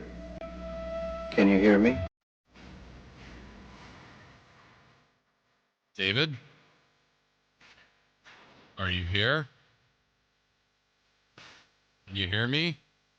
Apparently not. Apparently. Welcome back. Here he comes. David. What? Are you here? No. Can you hear me? Yes. Are you here? Can you hear me? Hi. Hi. To be fair, not that you care, we have a treat coming in on Friday from our friends. Where's my bottle? Where's my bottle? My bottle of Jeezel's barbecue sauce. So I was just talking with Scott, our friendly neighborhood Jeezel's rep, and I was letting him know you're going to be gone on Friday. Oh, okay. Seeing what we'll do there. Ah. You might just be, we'll save you some. We won't save you. But we'll let you know how it was. Yeah, absolutely. I'm sure it's going to be great. I'm sure it will be. In the meantime, speaking of things that are going to be great, 4-down territory. Very quick 4-down territory. Very quick. I'm good. I got it. I'm ready. Who are your top 5 teams in the NFL? Number 5, the Niners. Number 4, the Buccaneers. I got a joke for that. Number 3, the Bills. Number 2, the Philadelphia Eagles. And my new number 1, Detroit. Okay. The Detroit Lions. Number 5, I have the Philadelphia Eagles. Number 4, I have the Buffalo Bills. Number 3, I put Jacksonville in there. They beat the Chiefs and the Niners. Good for them. Number 2, I have Tampa Bay. And number 1, I have the Detroit Pistons. No. Lions. I see what you did there. Second down. Who are your bottom 5 teams in the NFL? All right, worst to first. So number 5 worst team, the Saints. Hey, they got to win. Then followed by the New York Giants, the Raiders, the Miami Dolphins, and the worst team in the NFL, the New York Football Jets. Okay, I have one different team in there. I have the Giants 5th worst, the Browns 4th worst, the Raiders, the Dolphins, and the Jets. Winless Jets. Jets, Jets. Number 3, third down. What do you think will happen between Mark Sanchez and the NFL? I mean, what I hope happens is what would happen to any other broadcaster. Look, if he did the things he was alleged to do, then we probably shouldn't see Mark for a while, for a while, and we can get into deeper conversations about which is worse, words, violence, whatever. When you look at announcers that have been punished for different things, but again, if he did what he's alleged to have done, and we'll let the justice system take its course. Mark probably shouldn't have a job next year. Yeah, I mean, the more you get into this story, the layers keep on. It's not looking good. But I want to be clear, because there's been so much information. Sure. Misinformation, and you I should say. Wait, let the whole thing happen. Exactly. We don't know what the hell happened, and we'll find out in due course. 4th down, please. What is your biggest takeaway from Week 5 in the NFL? Any given Sunday. It really is. It's why the NFL is so stinking great, because just when you think you've had 4 weeks, you think you've got some of this stuff figured out, and then not so fast, my friend. Shout out Lee Corso. It's anyone's game at any time, and that's what makes it fun. Big part of it. Yep, I'm with you on that. I think there's the theater of the NFL is just that's what's great. They've mastered it. You think you've got an idea on these teams. And then the other part to me that I think has happened a lot so far, and week 5 was no different, it's kicking. All of it. Like field goals, blocking kicks, where you have a kick off to. Last night, that one that automatically gives them the ball at the 40-yard line because you missed the what's it called? Not the kicking target, but the poles, the field goal poles. No, but when you have to kick off to a certain range. Yes. So there's just the elements of special teams have become really, really important in the NFL. Also, how good kickers are. Yeah. But blocking kicks, that's been phenomenal so far. And can I say I'm here for that? Mm-hmm. It's special teams. It's the landing zone. Yes. It's not ordinary teams. Right. They're not special teams. They're special teams for a reason. Right. And it's about time we made them special. Yeah. We'll take a break when we come back. What's hot? What's not? We go streaking. We do not recap Celebrity Pick 6. We did that yesterday. See, Chris, I'll read whatever's in front of me. That is a fact. I will do that. Let your friends know that. We'll be right back after this. You never know what you might hear when listening to a Sacramento Kings game. Out of Keegan, going for another triple. Man, is he feeling it. Keegan, can he do it? Yes, there's number 11, Keegan Murray. Keegan steps back. He just knocked down his 12th three-pointer, a Kings franchise record. He's got 45 points. Never miss a moment of Sacramento Kings basketball with Sacktown Sports and the Sacktown Sports app. Confidence is knowing you're ready to handle whatever comes your way. That's what it feels like to take on your workday with Cintas. They make sure your AEDs are up to date, your fire extinguishers are tested and inspected, your floor mats are cleaned and delivered, and your workwear looks good, feels good, and is freshly laundered with a Cintas Apparel Plus program. So are you ready to take on today? Visit Cintas.com. Oh, I'm ready! And get ready for the workday. Progressive has great customer service, and it's easy to reach us because great and easy is the way to be. Like salads, great for you, and so easy you can put any group of veggies in a bowl and it's a salad. A full carrot with a head of cabbage, weird, but still a salad. 1 radish and a couple of green beans, also a salad. 14 blueberries, half an onion, and a sunchoke? Odd, yes, but an odd salad. So contact Progressive's customer service by phone, app, or online. It's great and easy, just like salad. Progressive Casualty Insurance Company and Affiliates. I found out that one of my players was vaping, and I said, hey, right now's the time to be honest with me. He said almost everybody in my team was vaping. The next day, all the parents came in. I said, how many of you guys think that your kids are vaping? Not one of them raised their hand. There's a joint fight to make something better. We don't sit back and let it happen. Coach Sanchez is exposing Big Tobacco's playbook. Learn how he and other Californians are beating Big Tobacco at undo.org. You still got it, but your immune system weakens as you age, making it harder to fight flu, pneumococcal pneumonia, RSV, and COVID-19. Ask your doctor or pharmacist which vaccines you need. Sponsored by Pfizer. Go from daydreamer to industry leader with Amazon Business. From office supplies to IT essentials, Amazon Business provides tools that help you save costs and make insight-based decisions. Learn how to bring your visions to life at AmazonBusiness.com. You're still glowing, flirting, grooving. You still got it. But your immune system weakens as you age, making it harder to fight flu, pneumococcal pneumonia, RSV, and COVID-19. Vaccines are a key part of any health routine and help strengthen your immune response. Ask your doctor or pharmacist which vaccines you need. Schedule in minutes at VaxAssist.com. Sponsored by Pfizer. With Progressive, it's easy to reach customer service with our app, website, chat, or by phone. Because when getting help is hard, it's not help at all. A little help. A little help over here. Thank you for calling Bench Press Assistance. What? Due to excessive gym volume, all available spotters are currently lifting heavy weights off the chests of other bench pressers. Seriously? Please continue to hold, and we will remove the barbell from your chest in the order in which your cry for help was received. Getting assistance should be easy. With Progressive, it is. Progressive Casualty Insurance Company and Affiliates. People are coming from all over to Sacramento Chrysler Dodge Jeep Ram, from Folsom, Elk Grove, Woodland, Roseville, because they've seen for themselves the huge selection and the best prices at SacSuperstore.com. Good luck finding a lower price anywhere else. And if you do, they'll match it. It's as simple as that. Sacramento Chrysler Dodge Jeep Ram, where a handshake still means something. Open until 10 o'clock and centrally located right across from Hagen Oaks Golf Course. And online at SacSuperstore.com. The guaranteed lowest price and the best selection of Dodge, Chrysler, Jeeps, and Rams. SacSuperstore.com. What's hot, what's not? Brought to you by American Energy Home Pros, making the uncomfortable comfortable. Head to AmericanEnergy.com to find out more. What's hot? Yeah, hot. Real hot. And what's not? It's not good. Brought to you by American Energy Heating and Air, Sacramento's complete heating and cooling company, and second opinion partner.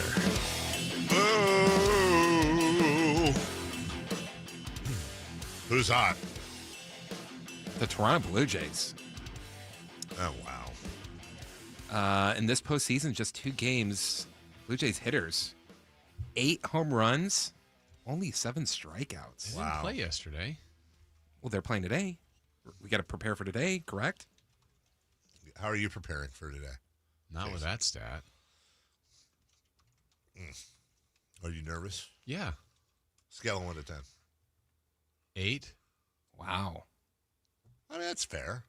Could be the last game of the season for them. Could be the last today. game. Elimination game. Could be. And the other part is, like, if they win, it would be exhilarating. But then it's like, tomorrow could be the last game of the season. They got a lot of work to do to stay alive. You're still watching if they lose, right, or no? Yeah. Yeah. I'm a bad sport. I'm done. You're done? You don't have any of these teams. Once my Reds got knocked out. Yeah, that's all. It's over. Well, if the Blue Jays are super hot, well, then who's not? The New York Yankees. Oh. Talked about the Blue Jays having 8 home runs and only 7 strikeouts. Yeah, on the other side, Yankees only have 1 home run and 21 strikeouts in 2 games. No other Major League Baseball team in modern era, that's since 1901, has had that many home runs hit and strikeouts thrown with so few batting strikeouts and home runs allowed. Jeez. Over a 2-game span. Jeez. In the postseason. What is this? Or regular season. God dang. Are they even trying? They are now. Got them right where they Starting now. You think you're going to get the Rocky theme music? Oh, that was yesterday. It's already happened. All right. Here's last night. Is this French? What the hell is this? Oh,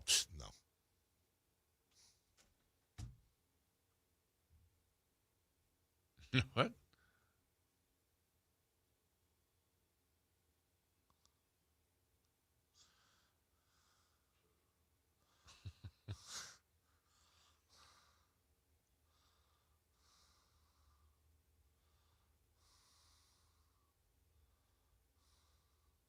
I assume that's Spanish, but I get caught sometimes with Portuguese. Was it? I didn't really. It was one of them.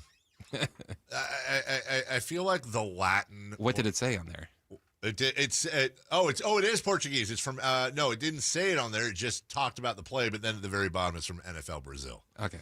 Whether it's Spanish, they speak Portuguese in Brazil. According to Kyle Ledbetter. Oh, okay. I think that the Latin. He said that's a deep cut. It is a deep cut. The Latin play-by-play, they're the bacon of play-by-play. It just makes everything better. You know what? What? I don't know about that. No? Baseball and the Korean announcers? Dude, look, you're preaching to the choir, Holmes. You're absolutely preaching to the choir. If we were doing a Mount Rushmore, like here's Jung-Hoo Lee's 3-run home run back on April 13th to give the Giants the lead. It was the second home run of the game. Here's how it sounded.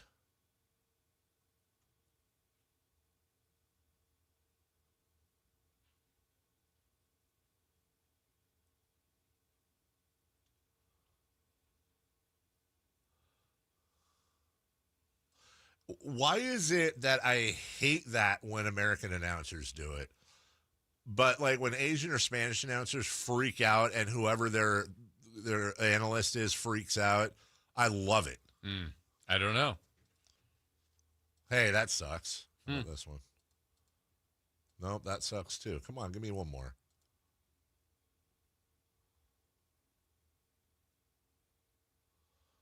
This is a balk-off.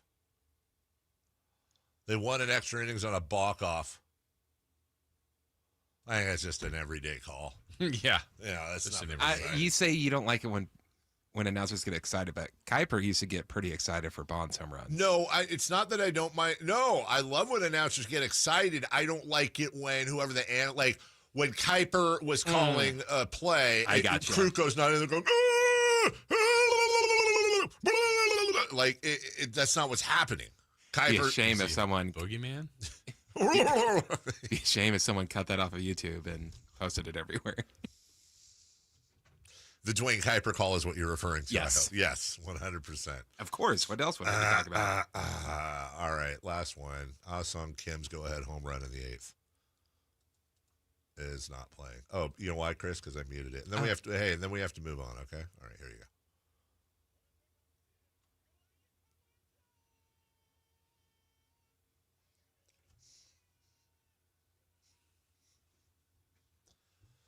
Wow. Goosebumps. Also, Korean analyst, he shut his mouth. He did. He shut his mouth. All right, let's go streaking, shall we? It's time to go streaking. We're going streaking! Who is the Nostradamus of MLB? Who can keep the streak going? It's time to go streaking. What the hell are you doing? We're streaking! Oh, the YouTube guys couldn't hear anything, so that was neat. We were playing Korean calls, guys. Just imagine what it was like in your head. Yeah. In the meantime, back. Enjoy our heavy breathing and lip smacking. Back to you, Jason. All right, Dave, you're at 1. Chris and I are at 0. Not streaking very far, but let's see how we're doing here with yesterday's picks. Dave, you took Teoscar Hernandez because you love L.A. Yes. Yeah. He got up 3 times. He got 2 hits for you. You're at a 2-game hitting streak. I am. You love LA. I'm waiting for Ryan to show up in the chat. Oh, you know he's coming. Is that Ryan's music? Like the bat signal went out. 100%. He's coming in to lay the lumber on Chris. I was at 0. I took Pete Crow Armstrong of the Cubs. PCA. He got it 4 times. He struck out 3 times. His other at bat, he got out. So he's 0 for 4. Yeah, you get nothing. It was great! Chris was at 0. He took Bryce Harper of the Philadelphia Phillies. He got up 3 times. He went 0 for 3. It was great. Wow. It's over. It's over now. The streak is over. It's over, ladies and gentlemen. It's not really that funny. How's that feel, Chris? Ass. I don't like that at all. I don't like that call. All right, Dave, so you're at 2. Yep. 2 games to pick from today. Yeah, I am. American League. I do have a couple of games. You can't pick Vladimir Guerrero Jr. or Teoscar Hernandez. Who's not playing. Can't. So give me Dumperoni. Cal Raleigh Jr. I don't think he's a junior. Is he a junior? I don't know, but for the first a rare 4th. For a rare time in a long time, I've already made my pick, and it's Cal Raleigh. What is it? It's not Calvin. It's Calbert, or what is it? No, it's a different name. Oh, you're right. Isn't it? It's like SoCal, or that's not SoCal. Look at that. Completely different. Yeah, it is. Oh, it's Caleb. Yeah. It's Cal, or is it pronounced Caleb? Well, if it's Caleb Raleigh, why isn't it Kale Raleigh? By the way, the endorsements. Kale chips. Pig dumper. Huge. I'm going to start calling him Kale Raleigh. Okay. Unless it's Caleb. Anyways, back to you. Chris Rod. Since it's their last game of the year. You guys try to get one right over there in your no success at streaking zone. I'm going to take Aaron Judge. Oh, no. You're doing it? Dude, that's so I'm not going to be able to use him for the rest of the time. Yeah, you said that before. I know. Yeah. You should be liking that, Jason. I'm not complaining at all. All right, we'll take a break. When we come back. We got like an extra couple minutes. Do we? What? We've got time for activities. We have so much room for activities as well. I'm attempting to dazzle Dave. I probably have some more things for you guys, by the way, when I save stuff. I already did that, and I already did that. You ever watch the show Seventh Heaven? No. I'm not going to. Oh, okay, this is what I will. This is one thing I wanted to fit in that I didn't. There is a new there's a new podcast that's out. It's called Rushmore, and it's exclusively on Twitter. Are you hosting it? I think they rolled over us, but I will tell you this much. I'm going to guess they have a better Rolodex than we do. Okay. It's hosted by a gentleman named Ben Persky, who is, I think, a music industry guy. I don't know, whatever. But the main host is a guy by the name of Ari Emanuel, who is arguably, but probably not really arguably, the most powerful person in entertainment. It's who Ari Gold's character was based on in the show Entourage with Jeremy Piven. He's the head of Endeavor. Literally, he's got his hands in everything in entertainment. He really, really does. So now he's a podcaster. So let's see. Their second episode is on all-time sports chokes. So who do they grab? Oh, how about Al Michaels and Bob Costas? That's kind of, that we probably could have done that. Their first show was the Mount Rushmore of wide receivers in the NFL. Current or all-time? All-time. Okay. Who'd they grab? Tom Brady and Peyton Manning. Huh. For a show that currently has 9,982 followers and just started. And Pat McAfee is also promoting it on his show as well. So yeah, they're doing these Rushmores, but they basically are booking everyone because nobody in the entertainment business is saying no to Ari Emanuel. Right. So I guess smart move. Yeah, smart move indeed. We'll take a break.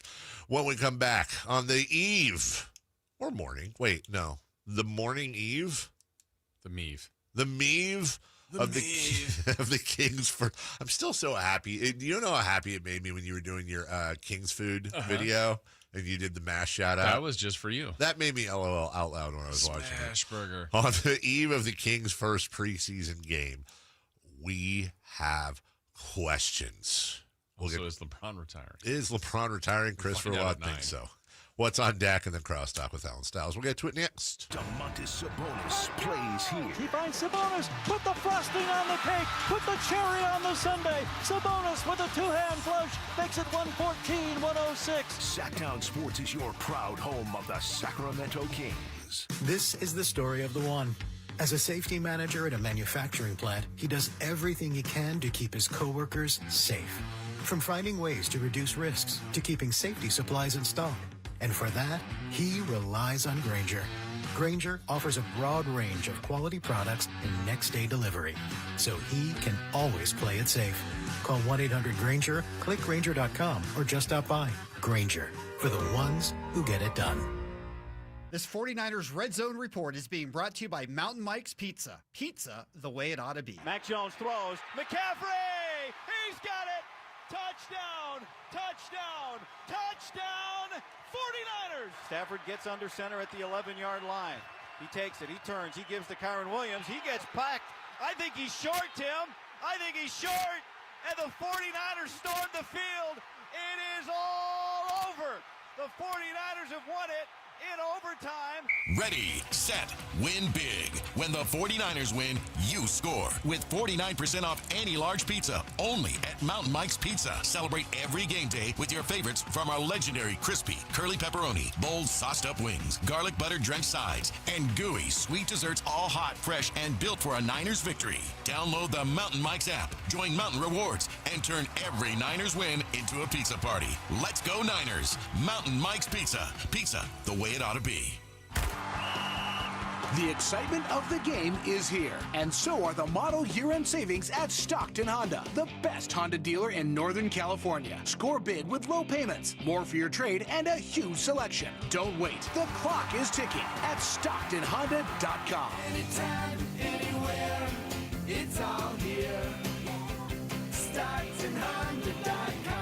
Based on the results of the study, recognized on June 18, 2025, USA Today's list of California's top car dealers 2025. Hey, this is Greg Papa. Are you working through a major insurance claim? SunPoint Public Adjusters can help. SunPoint prepares, presents, and negotiates your claim with the insurance company, working only for you, making sure you get everything you're entitled to, not what just some adjuster working for an insurance company thinks you should get. Call SunPoint today at 888-247-7865 or contact us at sunpoint.us. SunPoint Public Adjusters, the gold standard in public adjusting. License number 2N14884. KHD 1 Sacramento, KYMX HD3 Sacramento. From the Power Business Technology Toshiba Studios. Sacktown Sports, 1140.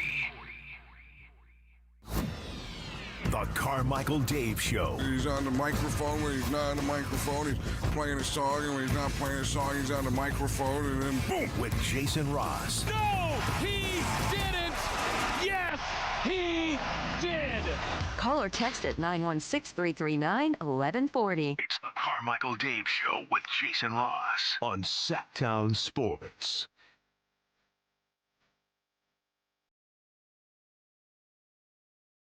Yep. What do we do, Bob? Okay. We must. Oh, welcome back. Carmichael Dave, Jason Ross, Christopher Malone. 1-800-912-1140 if you wish to call. Don't. 916-339-1140 if you wish to text. Don't. Or you can say something in the chat. Fine. Or don't. You don't have to. Yeah. Today's lunch, Asian noodle salad. Yeah, I'm going back to it. Might cut up a chicken breast in there. Don't know. Depends on how I'm feeling. Some yogurt. Hey, Chobani. Yeah. It's good yogurt. Yeah. I like Greek yogurt. It's greater than sign other yogurt. And I crumbled in some, broke up some granola bar in there. Oh, did you do that on your own, or did it come with the crumblies? No, I did on my own. Oh, I'm a big boy. Wow, look at you. Yeah. Yogurt's good. Mm-hmm. You get more yogurt. What's the other one with the lime flavor? Oikos. Oh. I like Oikos. I don't think I've had that brand. No? Yeah. We should bring some in. Yes. Bring it in. With the Asian salad and the egg foo young. Did I say I was bringing in Asian salad? No, but I just figured you made it and you might bring it in. I do need to do the egg foo young. You do? I'll do it Friday. Okay. With the barbecue. With Cheesel's barbecue sauce egg foo young. We all know anyways, whatever food I bring in, Kyle's just going to eat it. That's okay. Yeah. It's brought in to be eaten. Yeah. To be at. Kings preseason. Tomorrow night. Let's go. Are the Toronto Raptors already in Sacramento? Maybe. I bet they're arriving today. Yeah, I think so. Yeah. It's a big game. I wonder if they're going to go out tonight. Like, if you're downtown, are you going to run into a random... Oot and about? Yeah, oot and about. You going to run into a random Raptor? Be careful. Things Streets are filled with Raptors. I ran into a bunch of Magic players once downtown. Did you? I did. Was it? It was one of the top Was five. It was one of the top 5 strangest moments of my life. Top 5. Okay, why? Easily top 5. Because were I was they in uniform? They were not, which would have been hilarious. But a couple of them were in like they were wearing like Capes a warm up top, hat. not a warm up like on the court, but like gear, right? And I was downtown because I had just watched the play, The Book of Mormon, and in that play, they are talking about going to Orlando for the whole play. Okay. Then I walk out of the play. I get on the phone to text my wife, so I'm looking at my phone, and I almost run into somebody that was quite a bit taller than Set the screen! She didn't go with you to see the Book of Mormon? She was supposed to go with me, and then had some sort of a work emergency, so I couldn't find anybody last minute, so I went to the Book of Mormon by myself with a free seat next to me. And anyone who's... You're saying, why didn't I call you? Yeah, why didn't you call me? I think you were out of town. Chris all those times as he's like it was weird. He was visiting a friend. So let me look at Chris's calendar real quick. So out of town. If anybody's seen the Book of Mormon, they know that Orlando plays a huge part in this show. And then I walk out and I almost bump into the Orlando Magic. And I was just sitting there like nobody's going to – it's like when you're thinking about somebody and the phone rings. And you go, dude, I was just thinking about you. And no matter how much you say it, they're like, yeah, okay, cool. But if it happens to you, it's super weird. It's like nobody's ever going to understand the significance or feel as weird. But I'm just sitting there by myself on a Sacramento downtown street corner going, what is this? What kind of sign is this? And if so, what? And it was a stop sign. But also, how weird. Was it in the book? Was what in the book? The sign, the Book of Mormon. Oh. I guess. Yeah. Orlando. Yep. Very random. Did the Kings win? I don't think they did, as a matter of fact. I don't. Abracadabra. But plays aside. Yeah. Well, not NBA plays. The Raptors are coming to town. That's right. So what do you want to see? Preseason game number 1, besides the must-win. Actually, I mean, what do you want to see? If I'm being honest, dude, I don't really care about anything other than I want to see Maxime Reynaud and Nate Clifford and Keegan Murray doing awesome stuff. Because I'm trying to run through the whole thing. Like, if the Kings win by 30, it's a preseason game. It was nice to see, but it's a preseason game. Who cares? If Zach LaVine goes for 40, which, he's not going to play that much, but I'm just saying. All right, let's say he goes 9 for 9 in 20 minutes. Be like, wow, he looks really good. That'll be. These are all good things. Okay. But if I see Nate Clifford excel or Reynaud really against actual NBA competition doing awesome stuff, that's going to get me more excited than anything else. All right, but I think knowing you, if the Kings, without even seeing the game, but tomorrow somehow they win by 30 You're and 100% right. actually look amazing. Yes. Yes. Wow. Yes. Lose by 30 and look hideous. Yes. You're going to be down. I will be. I will. You'll kind of dismiss nice preseason. Yes. Save that for game 8. Yes. But if they lose and look bad. Yeah, you're probably right. I got to be honest. I don't really have a defense for that. Yes, if they get blown out tonight at home by the Raptors, I'll probably find some way to say, if that happens on the road, that's fine. But if it happens at home, you got to protect it. However, there's also the game within the game. So if they do lose by 20 tomorrow, but the starters got 3 minutes and they play it like an NFL preseason game and Toronto's playing, I'll acknowledge that, of course. But I mean, I in all seriousness, I know you would like to see Maxime and Clifford look great or play and look good. Yes. What if there was a combination of DeRozan, Sabonis, LaVine, the main core for now? Yeah. And they all look really good. That wouldn't. I don't even know if it needs to move the needle, but just would there be a sense of hey, that's maybe the best those three have looked together? The problem is, and the reason why I'm handcuffed on a lot of this is this is not your typical Carmichael Dave negativity. It's that I don't believe they're going to be on the team at the end of the year. Okay. So if I see but what if they're on the team till February? That's a good chunk of the year. It is. And then we're going to be sitting here in February going, well, why'd you trade him? To me, it's I don't know, if we had a temp employee here and they were doing really well, but we knew they were going on to a bigger company. And it was wow, they're really great. And then part of me is well, let's be careful because I don't want to rely on these guys because they're about to leave. Is it just because they're probably more pressing in the temp? Because in the reality, they're all not just hey, their careers end. But we know the fact 5 years on the Kings is a long time. People just don't last that long. It's like dog years. Yes. Yeah. De'Aaron was rare and he was going to break the record and then he didn't. Yes.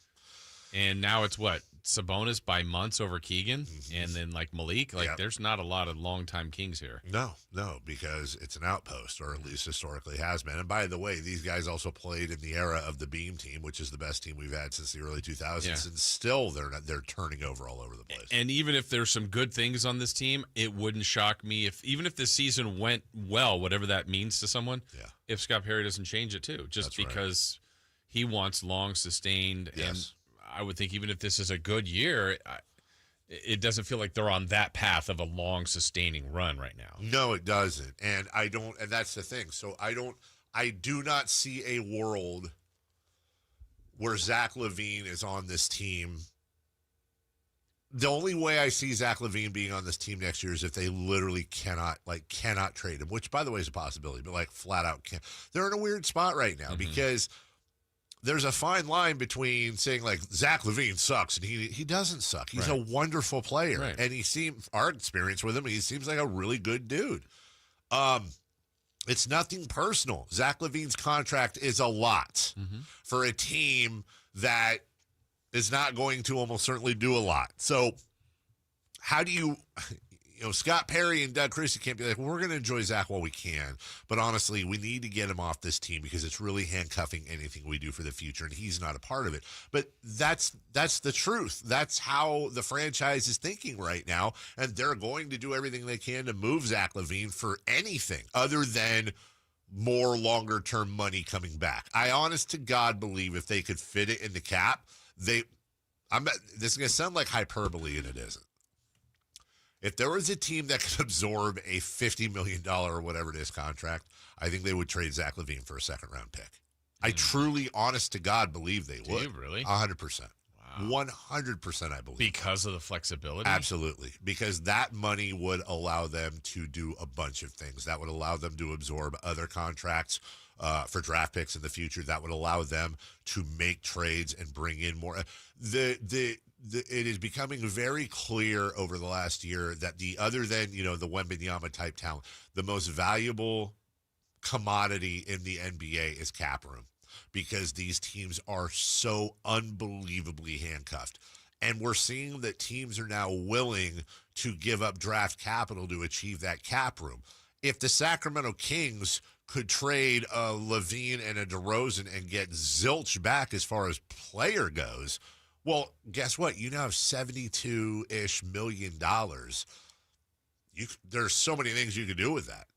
Now I'm thinking you could you could do crafts, but you could go to a team that has another player that is not part of their future and maybe even as an expiring contract, but they want to get off that person right now. Oh, okay, cool. We'll take a future first. All right, so that's $20 million. Okay, well, we want to bring in these young players, so we're going to, like, for example, if the Kings had $70 million, and I'm just using this as an example, I would like to see what could they get from the Clippers for Paul George. And the Clippers would trade Paul George for next to nothing right now, I believe, as well. The Sixers. I'm sorry. Are you saying Kawhi? No. Talking about the Sixers, and I keep thinking PG. Yeah, I didn't know which one. What could you get either young player or draft capital? And again, when I say they would trade Zach LaVine for a second-round pick, that's what I'm talking about. Like when I say if they're able to trade LaVine or DeRozan, it's almost absolutely a guarantee that they're not going to get the basketball equivalent back or anything close. So that's what makes it so hard to not only predict what this team's going to do, but also, like you said, if we see LaVine and DeRozan and Schroeder really mesh, I know where we're going to go with it, and it's the proper thing, which is, well, Scott Perry had been saying all along, look at how the Bulls performed with those two. And when you extend that out and look at that Bulls team, I think there's another really interesting factor, which is Dennis Schroeder and Lonzo Ball, and I'm talking about that version of Lonzo Ball that wasn't completely healthy. I think ideally Lonzo Ball is probably a better point guard than Dennis Schroeder, but I think at that level they're fairly close. DeRozan's DeRozan, LaVine's LaVine. But they also had Nikola Vucevic at the time, and Vucevic is as Sabonis is a diet Jokic, Vucevic is a diet Sabonis. And putting Sabonis in that situation, I actually think the Kings have better surrounding personnel than the Bulls did at the time. So when you're looking for a blue sky, when you're looking for a bright spot, that's probably it. That the Bulls were very successful when Lonzo Ball, DeMar DeRozan, and Zach LaVine were playing together. Yeah, their best version. Their best version. Yeah. And I get it's in the Eastern Conference and whatever. Yeah. There's been a lot of talk about defense, Jason. A lot of talk about an emphasis on defense. We'll be looking for that tomorrow. Yeah, and then what does that look like in the version of what Doug has been saying and what Scott Perry has been saying? And so I still think this, to me, going into the year is one of the more interesting, how do I describe it, push and pulls, because I think we've said this, Dave, that I hear Doug. I know that's what he wants, and pick up 94. I need guys to defend. Doesn't mean they're going to be the best on every sequence, but I still can't get behind the fact that their veterans, their highest paid, some of their best players are not as good defensive players. So it doesn't match the thought of we need to be better defensively, which is a correct statement. Yes. You either need to get or demand more from the guys that can score, or you're playing your defensive guys. And I don't know how they're going to reconcile that. I don't think you can. I think it's great to say I want defense on both sides. Yes. But attention to defense is going to, I think first off, it will have peripheral improvements on your defense just by attention to detail. But there's two factors we don't really talk about. Number one, just because you're focused more on playing defense on both sides doesn't mean you're actually going to be hugely better at defense. Right. There's no guarantee because of the personnel. But secondly, something we don't talk about is this. I know they're going at it when it comes to cardio and their training camp, but let's say they do pick up all 94 feet. Let's say they do pick up on defense. Okay.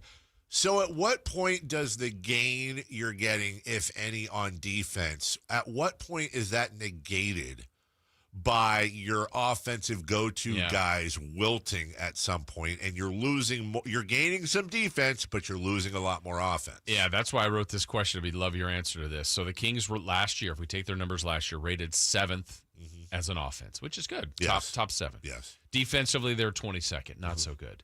Which of those two, if they improved, would benefit the team more? Now, naturally, you go from 22 to a top 10. That's a huge jump. But yes. What if you went from 7 to like 2 on offense? And the reason I put this out there, I was thinking of Indiana. Here's my example from last year. They all of a sudden became number one pace, number one. Like, they were as good as the Kings beam team offense was. Everyone's like, nobody's doing this like Sacramento. I think the Kings beam team last year would have rated like 14th, and it's already, the league has already caught and passed that group. So the Pacers were just outliers. Right. And they were, I think, in the regular season, I want to say like 18th defensively. When you got to the playoffs, they were 3rd. So they ramped it up there. That's what matched their off. I mean, they were incredible in the playoffs. I don't know. So what just on spec, when you hear that, if they moved up from 7 to whatever number that is, or up from 22 to whatever number that is, now, to your point, maybe if they went up to 15 on defense, does that drop them to 10 offensively or 12? Or maybe it doesn't hurt. What would benefit them more? Let's look at some numbers here. Okay. Your top 7 last year, we'll arbitrarily use that for offensive rating. Okay. Number 7, the Sacramento Kings. Number 6, the Memphis Grizzlies. Okay. Number 5, the Knicks. Number 4, the Nuggets. Number 3, the Thunder. Number 2, the Celtics. Number 1, the Cavaliers. All very good teams. The top 5, all very good. Very good teams. The top 5 are your best teams pretty much in the NBA. And by the way, the Kings and the Grizzlies were 48-34 last year. The Kings very much an outlier. Grizzlies above them, followed by the Timberwolves, the Pacers, and the Bucks. Yeah. And the Pacers, I was saying, their pace was number 1, but yeah. Well, they're the Pacers. Yeah, exactly. Of course they're going to be number 1. Here's where it gets interesting. Your defensive ratings. The Thunder, the Magic, the Clippers, the Celtics, the Rockets, the Timberwolves, the Warriors, the Cavs, the Heat, and the Pistons. Now, I would say... So only Team 9 wasn't a play... Or no, wait, the Heat were in as the 8th seed.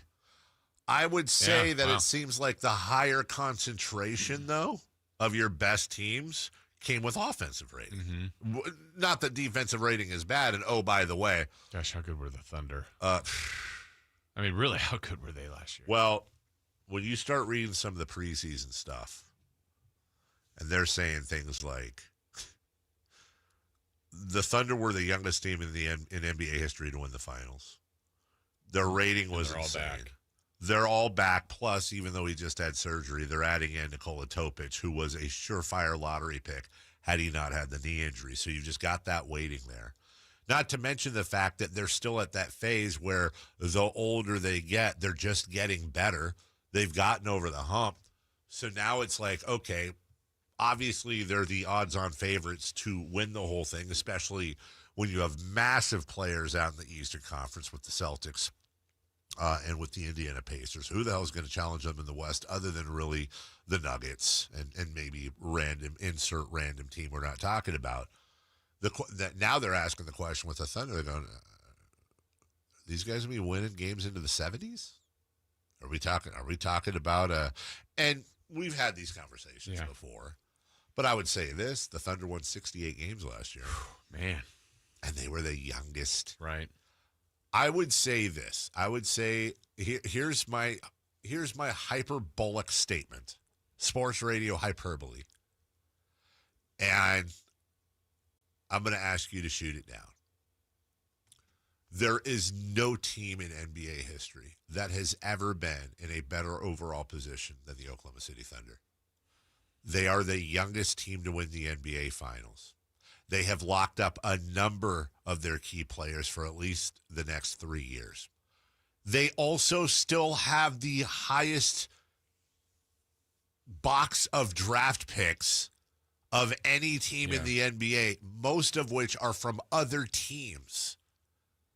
Like, they're so ridiculously good at every facet of basketball, on the floor, off the floor. By the way, in case you were wondering, and I know you weren't, not only were they number one in defensive rating, they were number one in defensive rating by 3.3 points. The difference between second place, the Celtics, and all the way down is ridiculous when you talk about that gap. Number 3 in offensive rating, number 1 in defensive rating. It's insane.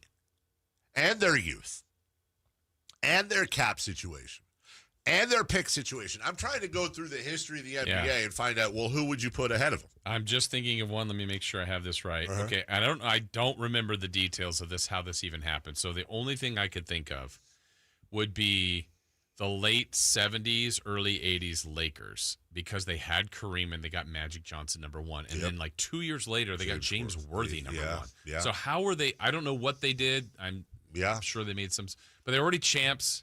And you had the future greatest point guard at the time. You had the greatest big man. Yeah. And you got the number 1 pick, and it was James Worthy. That's really where we're at, is we're talking about the early 80s. Which that had that run of Lakers and Celtics, really, when you think about it as well, where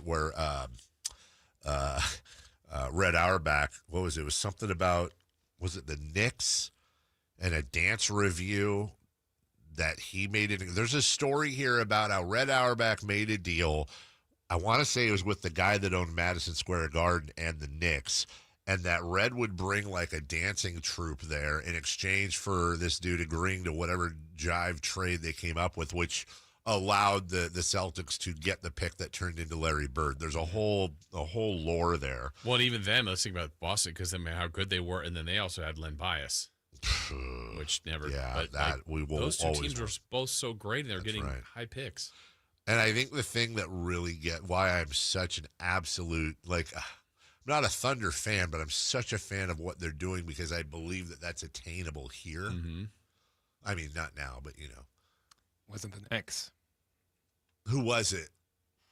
It was a New York team. Oh, was it Rochester?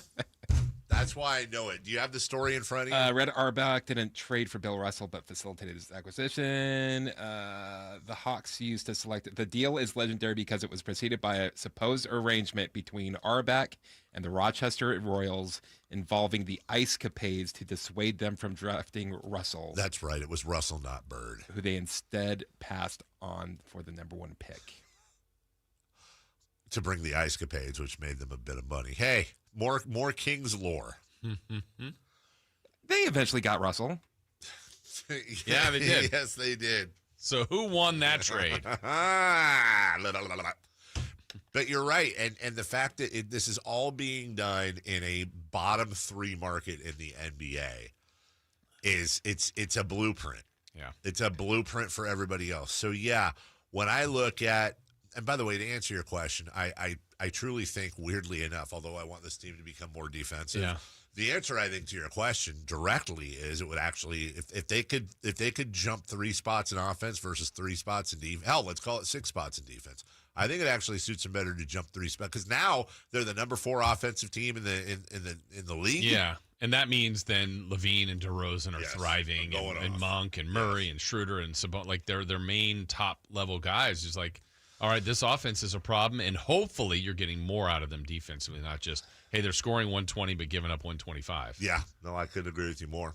As far as players having a career year, I can guarantee you right now, barring injury, I know he's going to have a career year without a doubt. And that's, really? Yeah, I would say this. I will put my job on it. Okay. That's how sure I am. Nate Clifford, 100% is going to have the best year of his NBA career this year. Without a doubt. Without a doubt. You want a real answer, huh? Best year of his career at the time. Yeah, of course. I mean, tomato, potato, dude. Come on. Zach LaVine. I think Zach LaVine is in a really good spot right now for a number of reasons. I think ultimately, here's what I think, and I don't know this, and I could be wrong, and Zach LaVine could be listening right now going, you're an idiot. I don't think this. But here's my guess. I think Zach LaVine hears some of this stuff. I think he knows this team's not really going anywhere. I think Zach LaVine, coming from Orlando, coming from Chicago, I think Zach LaVine would love to feel what it's like to play for, a contender and a serious franchise. I really do. And I think he also probably knows through his agent or direct contact, Scott Perry's not a guy that doesn't shoot. By the way, he saw Scott Perry's podcast. Mm-hmm. He saw what he said. Yeah, they've talked about it. I think Zach LaVine's not stupid. So I think Zach probably thinks not only do the Kings want to trade him, but he probably wouldn't mind either, depending on where he's going. What better way to facilitate that? Play really, really, really, really well. Get on SportsCenter every night so that some GM's going to be like, yo, we need that. Play well enough to where Kings fans are really upset for the talk of trading LaVine. I'll go a step further and then we'll break. And I don't know if this is something that I'm making up in my head or could legitimately happen, but we know, Chris, listen up. We know he's got a rough contract. But what if he played so well that there's another owner somewhere in the NBA that looks at him and how he plays and tells his GM, screw it, I don't even care. Go out and get that guy, and on top of it, we'll give up some good value for that as well. What if I counteract that with Zach LaVine plays out of his mind? Yes. Absolutely loved in Sacramento. Yes. It's like a new coming for his career. Yes. He talks to Scott Perry and says, you know what? I want to renegotiate my contract because I think that there's something here. Yes. Now I'm wondering, are NBA players allowed to renegotiate their contracts? I don't think they are they? I don't think so. I don't think that's football, right? Okay, damn it. Didn't Rudy Gay do something? There's something free agency. What if he plays so well that other GMs start? Here's the fun one. What if he plays so well that other GMs start calling about him, but our franchise management's like, no, we just got him. We like him. Keep him here, but we can't win with him. Don't care. I love Zach LaVine. Like, that's a real thing that could happen. How do I think Doug Christie will do in year one of the full-time job? I think Doug Christie has a chance to do really well as long as you don't count wins and losses. I think if Doug Christie is... Isn't that how they're measured? I think if he's measured purely on wins and losses, I think it's going to be a really bad year for Doug Christie. He had a winning record last year in a trying, crazy year, trading away their best player. No, I'm with you. But again, I don't think their trades are done. I think if you look at what he does based on the comings and goings of players, on top of the culture, on top of how players are interacting with defense and different things, I think he could have a very, very good first year. Remember, he's a rookie too. Yeah. A lot of rookies on this team. We keep saying Reynaud and we keep saying Clifford. We don't talk about Doug Christie. Doug Christie's like the Blake Griffin. He technically was a rookie last year, but not really. So technically. Should they have a coach of the year rookie of the year? No one's feeling that? Okay. We'll take a break. When we come back, what's on deck, brought to you by Trex Decking and Railing. We got playoffs, we got preseason, then we got crosstalk with Alan Stiles. And Celebrity Birthdays brought to you by Crumble Cookies. The final half hour of the program is next. Malik Monk plays here. Started left, goes right, steps back, launches the three. Nothing but net. Oh, that was just filthy. Oh, my, that was sweet. Sacktown Sports is your proud home of the Sacramento Kings. Switching to Progressive is a game-winning call. And that reminds us of other game-winning calls in the history of sports. It was a doubleheader in August and really hot inside the concession stand. So instead of waiting for people to come to me, I figured I'd walk around yelling, "Hot dogs here!" And that's how I became the first hot dog vendor in sports. Okay, not really a game-winning call, but it was a good call. You can make one too. Switch to Progressive and you could save hundreds. Progressive Casualty Insurance Company and Affiliates, not available in all states. Let's go! You're still glowing, flirting, grooving. You've still got it. But your immune system weakens as you age, making it harder to fight flu, pneumococcal pneumonia, RSV, and COVID-19. Vaccines are a key part of any health routine and help strengthen your immune response. Ask your doctor or pharmacist which vaccines you need. Schedule in minutes at vaxassist.com. Sponsored by Pfizer. Prime Big Deal Days is here with great kitchen deals. Greatness is a deal away. So if you love baking, you can get a deal on a new mixer, transforming you into the Lord of the Loaves. Hear ye! Make way for the baron of brioche, the sultan of sourdough, the lord of the loaves, Prime Member Dave! Yeah, hi? Get up to 40% off with Prime Big Deal Days now. Hey, can you blow up some balloons for Jack's party? I can't. I'm so congested. You need Sinex Severe from Vicks. Sinex Severe nasal spray. Yeah, just Sinex. Breathe. Sinex Severe instantly relieves nasal congestion and works 6 times faster than nasal decongestant tablets. The 12 hours of relief allow you to get back to the moments that matter without congestion. Daddy, we need more balloons. On it! Try Sinex Severe from Vicks. Just Sinex. Breathe. Use as directed. Need cash fast? Tap into the value of your home with a home equity line of credit from Valley Strong Credit Union. Whether it's for home improvements, debt consolidation, or that dream vacation, you can get your cash offer in minutes. That's right, just minutes to unlock the power of your home's equity with no hard credit pull to see how much cash you can get. No stress, no waiting. Just smart, local banking that puts you first. Grow your possibilities with Valley Strong Credit Union. Visit valleystrong.com to get started today. For over 90 years, Hagen Oaks has partnered with the biggest brands in golf to bring cutting-edge technology to your game. Our one-of-a-kind total game fitting offers a level of experience and precision that is unmatched. From driver to putter, footwear to golf balls, our TrackMan-powered performance studios, 3D footwear scanner, and Ping's Ballnamic ball fitting kiosk ensure every piece of your gear is tailored to your swing. Trust the experts at the Hagen Oaks Golf Super Shop. Total game fitting starts here. You never know what you might hear when listening to a Sacramento Kings game. Out of Keegan, going for another triple.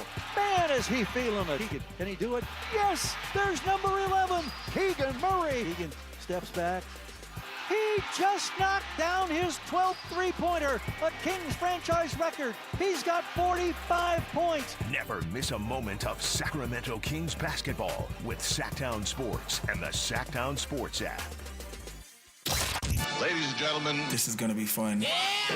It's time for What's on Deck, brought to you by Trex Stacking and Railing.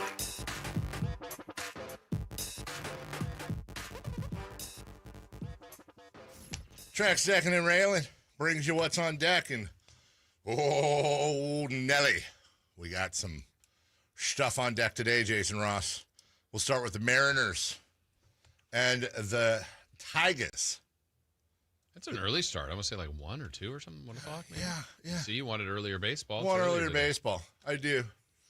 We're going to get it 108. Because those are the guys that really need it, the West Coast teams. That's a great point right there. Oh, they're in the East, though. Yeah, they are. Michigan. I think is Michigan Eastern time zone? It is. I thought they were Central. Well, Jason would know. I don't know. Amanda made that up. Well, I'm siding with you, Jason, so don't let me know. Because Illinois is. What time zone is Detroit? What time zone is Detroit? Eastern Daylight. Oh, my God, Chris. How do you recover? I am going to say this is my last day. No, I didn't want that. No, okay. Yeah. Got my bell back. From Chris, he's going to take it with him, though. It's the Chris Verlade resignation bell. Brought to you by Mariners Tigers, 108 on FS1. Ironically, though, smell you later. New York is Central Time. Which is strange. And then the Blue Jays. Hey, isn't there another one in some goofy-ass part of Canada that's like 4 hours behind us, like Newfoundland or Labrador or something? Labrador? No, I'm for real. No, I think I'm right about this. I think a Labrador is a thinger in Canada on the east side that's 4 hours behind. I'm telling you, I believe you. This is coming. It's that part of the brain I don't deal with that much, but it's like, no, I'm right. Trust me. I know what I'm talking about. 4 hours. I feel like there's a part of Canada that. Wouldn't they be ahead of us? Yeah, that's what you know gotcha. what I mean. 4 hours. They're different. in the future. Whatever. They know what's going on. They already know who won. Yeah, they do. Don't spoil it. And then Labrador. Labrador. I don't know if that's where the dog comes from, by the way. I don't have that information. Blue Jays, Yankees. Carlos Rodon, former Giant. Oh, wow. That was a bit of an eye. I have trust issues. Do you? Mm-hmm. You don't trust old Roden? No, but I would say, yeah, I had dinner 98% trust in Max Fried on Sunday, and he gave up 800 runs. So why? Yeah, and that's a lot. It is. Where's your guy Schlittler? He's probably game 4. I mean, do you consider moving him up? Well, Rodon actually has had a really good year. Okay, but well, I don't know. Yeah, that's fine. Okay, so this is interesting. Okay. What you were saying about Labrador, Canada. Yeah, let's go. How far ahead do you think they are? I thought they were 4 hours. Oh, is it something weird where they're like 4.5 or 3.5 hours? They're 4.5 hours ahead of us. What is that? So right now it's 9:34. That means for them it's 2:04 p.m.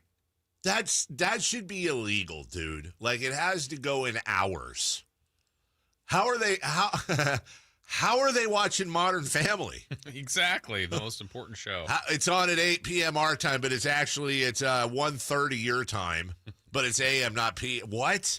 You know what? Any play that's like when they do 10 o'clock Eastern, 9 Central or whatever. Yeah. Then what do they say there?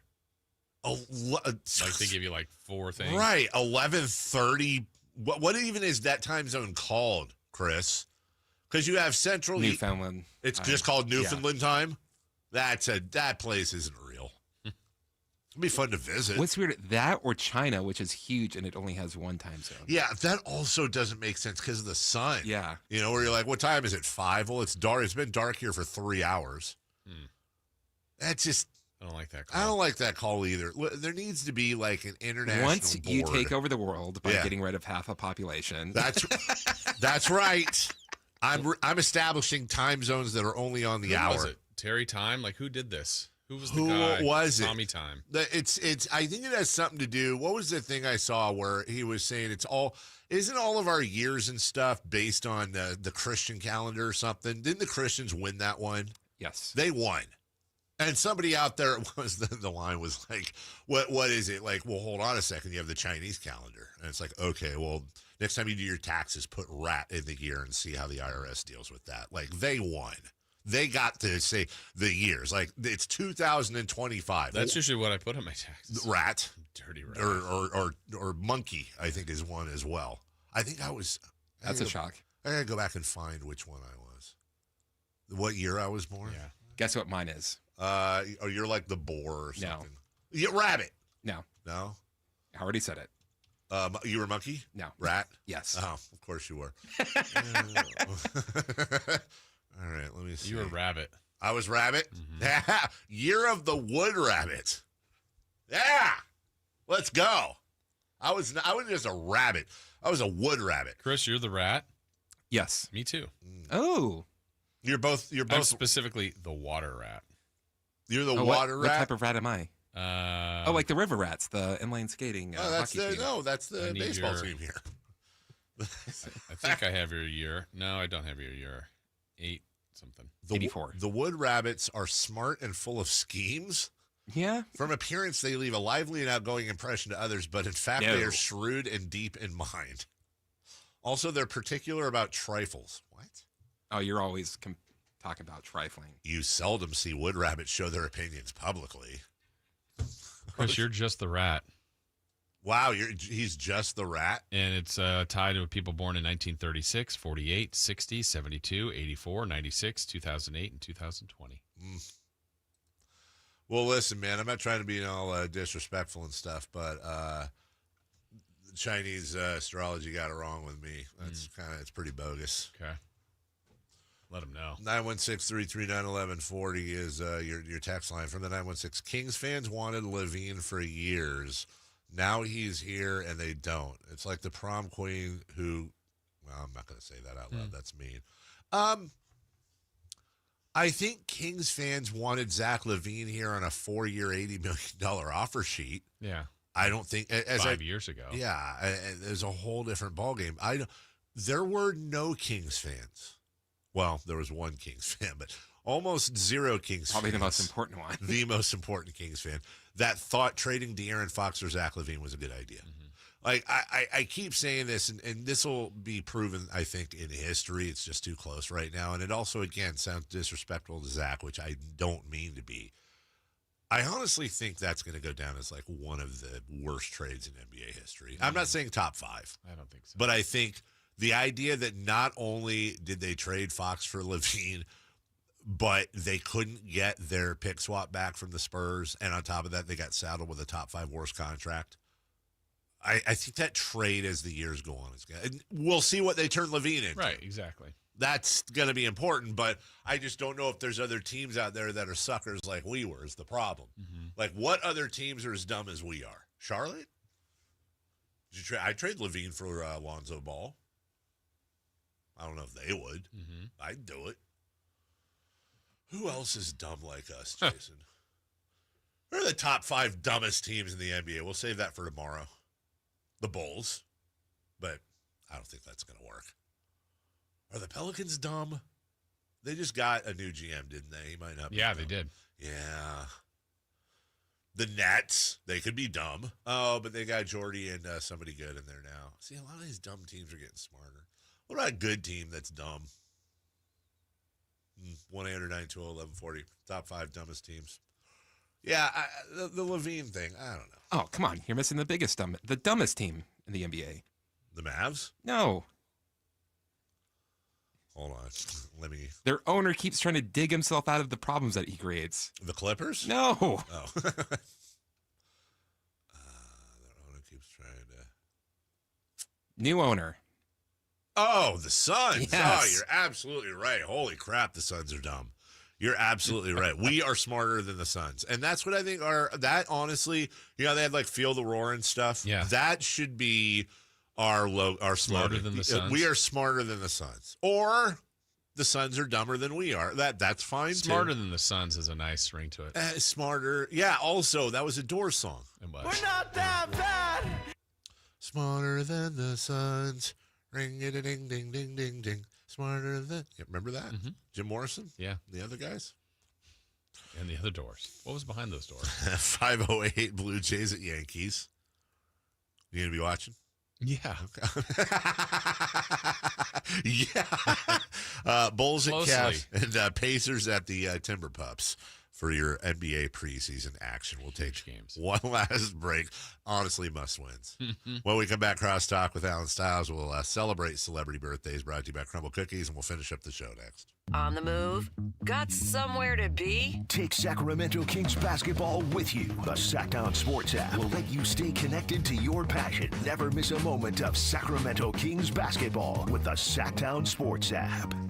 Hey, it's Carmichael Dave. I got to tell you, I am so excited to get this decking project started with Trex Decking and Railings. From the first time I stepped foot in the showroom last week, I was so impressed. So many color options, heat-resistant composite deck. What does that mean? That means I don't have to do any maintenance on it whatsoever. They even have a deck designer, so you can go online and see what your dream deck will look like on your house. Just visit Trex, that's Trex.com to get it started. Tell them Carmichael Dave sent you. The deals are on now at the model year-end sales event at Folsom Lake Honda, your one-stop Honda shop. Looking to own or lease? Save on year-end models and drive a brand new Accord or Civic. Visit us today at FolsomLakeHonda.com, your one-stop Honda shop. As a family-owned and operated dealership since 2009, customer service is our #1 priority. Our customers love doing business with us, and you will too. Go to FolsomLakeHonda.com. Your one-stop Honda shop. Coverage varies by plan, view contracts and exclusions at EnduranceWarranty.com. This is an announcement to all United States vehicle owners who own a 2003 or newer vehicle with a manufacturer's warranty about to expire, or no warranty coverage at all. With a struggling economy and the cost of living on the rise, Endurance is now offering an affordable, low-cost vehicle coverage plan to the general public. As of today, you could be one of millions of drivers that now may qualify to have your vehicle protected under this coverage and have all future covered auto repairs paid directly to the repair shop for you. You pick your plan. You pick your deductible. You even pick the repair shop. Roadside service, towing, and rental coverage is included. Get your vehicle protected now and save your wallet from costly vehicle repairs. A toll-free number has been established for you to call for your free 5-minute quote and to see if you qualify. The number to call is 800-292-0975. 800-292-0975. Again, that's 800-292-0975. Ooh, ma. What was that? That is business phone bliss with the Ooma Cloud Phone System. It handles all our voice, video, and messaging needs. You sound very... Calm, I am. Ooma has everything I need to run my business more efficiently, like virtual receptionist, call routing, and video conferencing. And it starts at just $19.95 per month per user, plus taxes and fees. Ooma. Nice. Find your business calm at ooma.com/radio. Let's go! You're still glowing, flirting, grooving. You still got it. But your immune system weakens as you age, making it harder to fight flu, pneumococcal pneumonia, RSV, and COVID-19. Vaccines are a key part of any health routine and help strengthen your immune response. Ask your doctor or pharmacist which vaccines you need. Schedule in minutes at vaxassist.com. Sponsored by Pfizer. When I was a kid, I remember my dad, a lineman, leaving in the middle of the night. Families were depending on him to get their power back on to keep them safe and warm. Watching him taught me that this work isn't just about wires and circuits. It's about people and the trust they place in us when the lights go out. That's why I started Maverick Electric Heating and Air, to carry on that same promise of showing up, doing it right, and protecting families when they need us most. Visit callamaverick.com. By texting 64,000, you agree to receive recurring automated marketing messages from IQ Bar. Message and data rates may apply. No purchase required. Terms apply. Available at iqbar.com/policy/terms of service.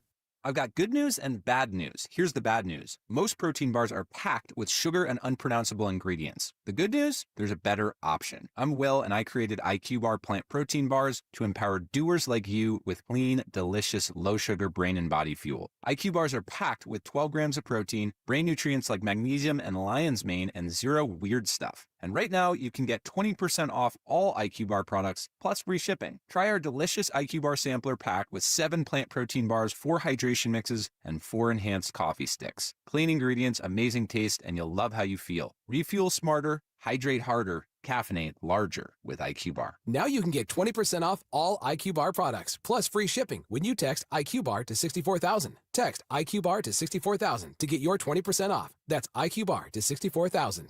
It's time for the news of the day. The latest headlines, the biggest stories, hard-hitting analysis. Yeah, this is none of those things. And now, here's Carmichael Dave and Jason Ross.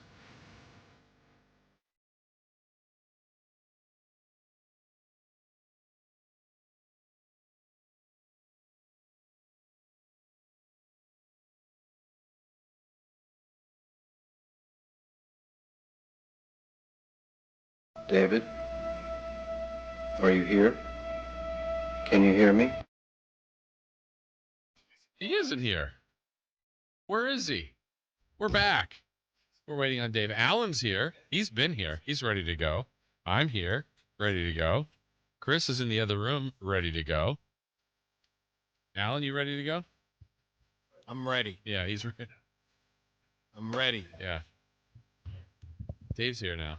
I was talking to Chris. Which Chris? Watkins. He was in here. He was in here the whole time. Yeah, he was here. Yep.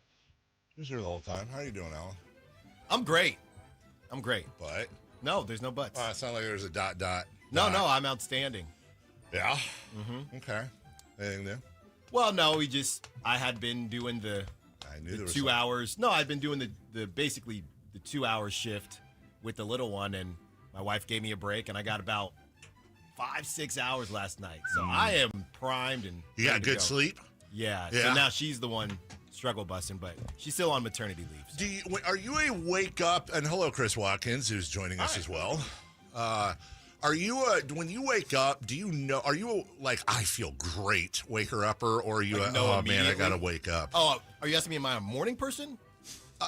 Not so much a morning person. Okay. Are you a when you first wake up person? Whenever that may be. If Well, that makes sense. and Chris knows this about me. Wake up.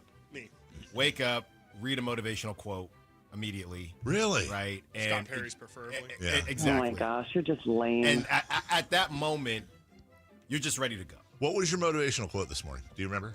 I slept too long. So Oh, okay, all right. So, yeah. Wait, you said it was Scott Perry's, right? Yeah. That was a long one. I This think I got it Monday. right here. It was a long one. It was a long one. Here's Scott Perry's motivational. All right. Any way you want it, that's the way you need it. Any way you want it. That reminds me, I'm getting this in the mail tomorrow or Thursday. My food chopper? My no. My sister got me. Is it an Oura? A ring? The ring. Oh, yeah. So Oura, OURA ring. Uh-huh. And it has these sensors in it, and you download this app, and it tells you like, how did you sleep? Yeah. What's your readiness for the day? They say it can even like help predict like if you're going to get sick. Yes. Yeah. And I think this is amazing, and also I'm 100% the wrong guy to get this for. Yeah. Did you see the story about the guy where the That's what I was battery gonna say. was expanding on his finger and he couldn't get it off? Yeah, he was like taking a 55-hour travel day or something like that. Hour 45 in, he's changing flights, and his ring had the battery on the ring had swollen to the point where he couldn't take it off, couldn't get through security or anything like that. Had to then miss his flight, go to the hospital to get the ring cut off. What? Messed up his entire day of travel. It was insane. But I mean, But I'm sure that's not going to happen. I'm sure to you. there's You never no take way any that long would happen. flights. that's like, Dave. you have quite the weekend or the vacation, and your ring doesn't fit the same, or it doesn't come off. But it'll come off eventually. It was just a timing thing, Dave. You're not going anywhere. By the way, I just got my passport. Yeah. It happened. I just want to say shout out Passport. Yeah, shout out to the passport makers, because I Really? did that That's usually online. tough. No, I got it. I did it while on maternity leave. I was only gone 3 weeks. I got it in the mail yesterday. Wow. So shout out to passport. Where are you I going? can travel. I can go anywhere. Yeah, where are you going? Because I don't have the real ID. Yeah. So I was Oh, stuck in yeah. California. Oh, so you can go to North Korea? I can go anywhere. I was stuck in California. No longer. You could technically fly. I did. Yeah, I was like, it was Yeah, you can fly without it. You just got to Yeah. go through a bunch of extra security. No. don't You really can care. fly with your expired, Yeah, but expired. but I Expired. have a big wedding top of Where? the year in Mexico, Guadalajara. Ooh, a yeah, big you need one. a passport Nice. So Oh, yeah. You know. Guadalajara. Do Yeah. they live there, or is it a destination wedding? hybrid. Someone's from there. Someone's from there. So they want to take us to the roots. And this is real Mexico. This is not. The roots. I told you I got a lot of sleep, man. I'm ready to go. Wow. We got 4 hours. Wow. It's real. I mean, this is Wow. real deal. Not, Celebrity Birthdays brought to you by Alan's going to Cookies. get all these right. No, Hey, I'm not gonna get one. You right. want to look? You want to travel somewhere? You got a passport or a real ID? Doesn't matter. Take some Crumble Cookies, bribe TSA, and you're in. They're probably not in a good mood right now, anyways. Crumble Cookies, yummy. Jason Okay, Ross, happy birthday, October 7th, to Vladimir Putin. Oh, your guy. I thought it was hoping Guerrero. Yeah, but so was I. You can go there now because of your passport. I can. Shout out Yeah. passport makers. Vladdy Poots is don't hurt me. Vladimir Putin is 71. I feel like he's been around. He has been around a long time. I don't know, man. 73. I have his rookie card. It's worth a lot. Mint condition. Anybody in his circle calls him Vladdy Poots? Probably not. No. Close. Not that's a Well, lot. they might call him that once. Yeah. 68. Oh, that's what I was going to say. Ooh. 69. All right, we have a correct answer, and it goes to Alex. No. He's ready. He knows his He's Vlad ready. Poots. Wow. Oh, yeah. Happy birthday, Simon Cowell. Oh. Ooh. Did you see his? You know how they do Of course not. No, we didn't see No, it. the You're Jennifer the only one that Hudson. saw it. You know the Jennifer Hudson show, the clips when they're walking down. Yeah, I did. I what actually was he doing? did see And that. people said this is the guy that's been making fun of people and for he's years. doing this. Yeah. I don't. It's It was very like awkward. animatronic. I will say the most impressive thing was when someone auditioned for him and he goes, I think you should go to the doctor because I think there's something wrong. And there was like the person There had, was something wrong? Yeah, they had to go get surgery Wow, and stuff Simon like Cowell, lifesaver. Yeah, when I was on leave, there was a little bit of America's Got Talent watched. I don't Was mind. there? Yeah. That's I want to say he was the producer of one of the WWF albums in the 80s. Simon Cowell? Yeah. We actually have a weird theme going right now. I don't think anyone's caught yet. So where is Vladimir Putin generally located, the seat of power? What city? In Russia. Yeah, Yes, Moscow. yeah. Moscow. Yeah. And who's our birthday now? Simon Cowell. Cowell. Huh. That's 2 cows in 2 questions. It's a reach and a half. He's 63. Right? Yeah, let's just get He's to 64. it. Huh? He has. Yeah, I think you guys are right. You guys are hunting for sure. 62. 67. What is it with angry British people too? Why do we like him and Gordon Ramsay? Like, what is the deal? It's there? raw. Hey, I just fired a new episode of Hell's Kitchen. I just fired that up yesterday. Dogs, you fired up Hell's. I see what you did. Chris Watkins is close at 66. Oh, sorry, Simon. Wow. Happy birthday But his face to is 19. Mookie Betts. Moo! Dude, I'm telling you, we're on to something, bro. Mookie Betts, Simon Cowell. What's for lunch? Moscow's Vladimir Putin. Mookie Betts is 30. Ooh. He is a confusing. I think he was straight out of high school. So Dave might be right, but I'm gonna say 32. I'm gonna say 32. 33. 31. We have a correct answer, and it goes to Chris Watkins. Wow. 33. Well Mookie done. Betts. You rode my. Yeah. What? Guess. That is what happened. Okay. Yes. Happy I know birthday I'm to shamelessly pumping the poll here. Charles Woodson. Charles Woodson. Woodson. Yeah, What do cows eat? Yeah. Wood. Son. Why do cows eat wood? Grass, tree, green. No, it's Chuck Woodson. Chuck. Brown Chuck. There it is. In and out. I'm going there. Seawood is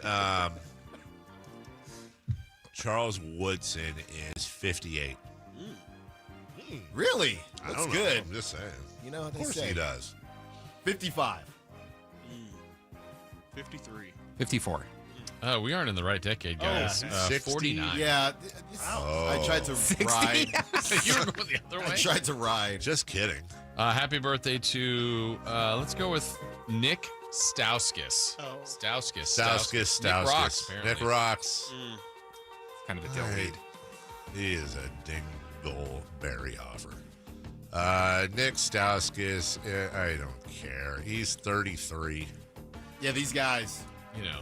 Always younger than you think. Drop top, something. Yeah. There's that stupid 34. video where he was hitting threes in his backyard in the rain. Got us all.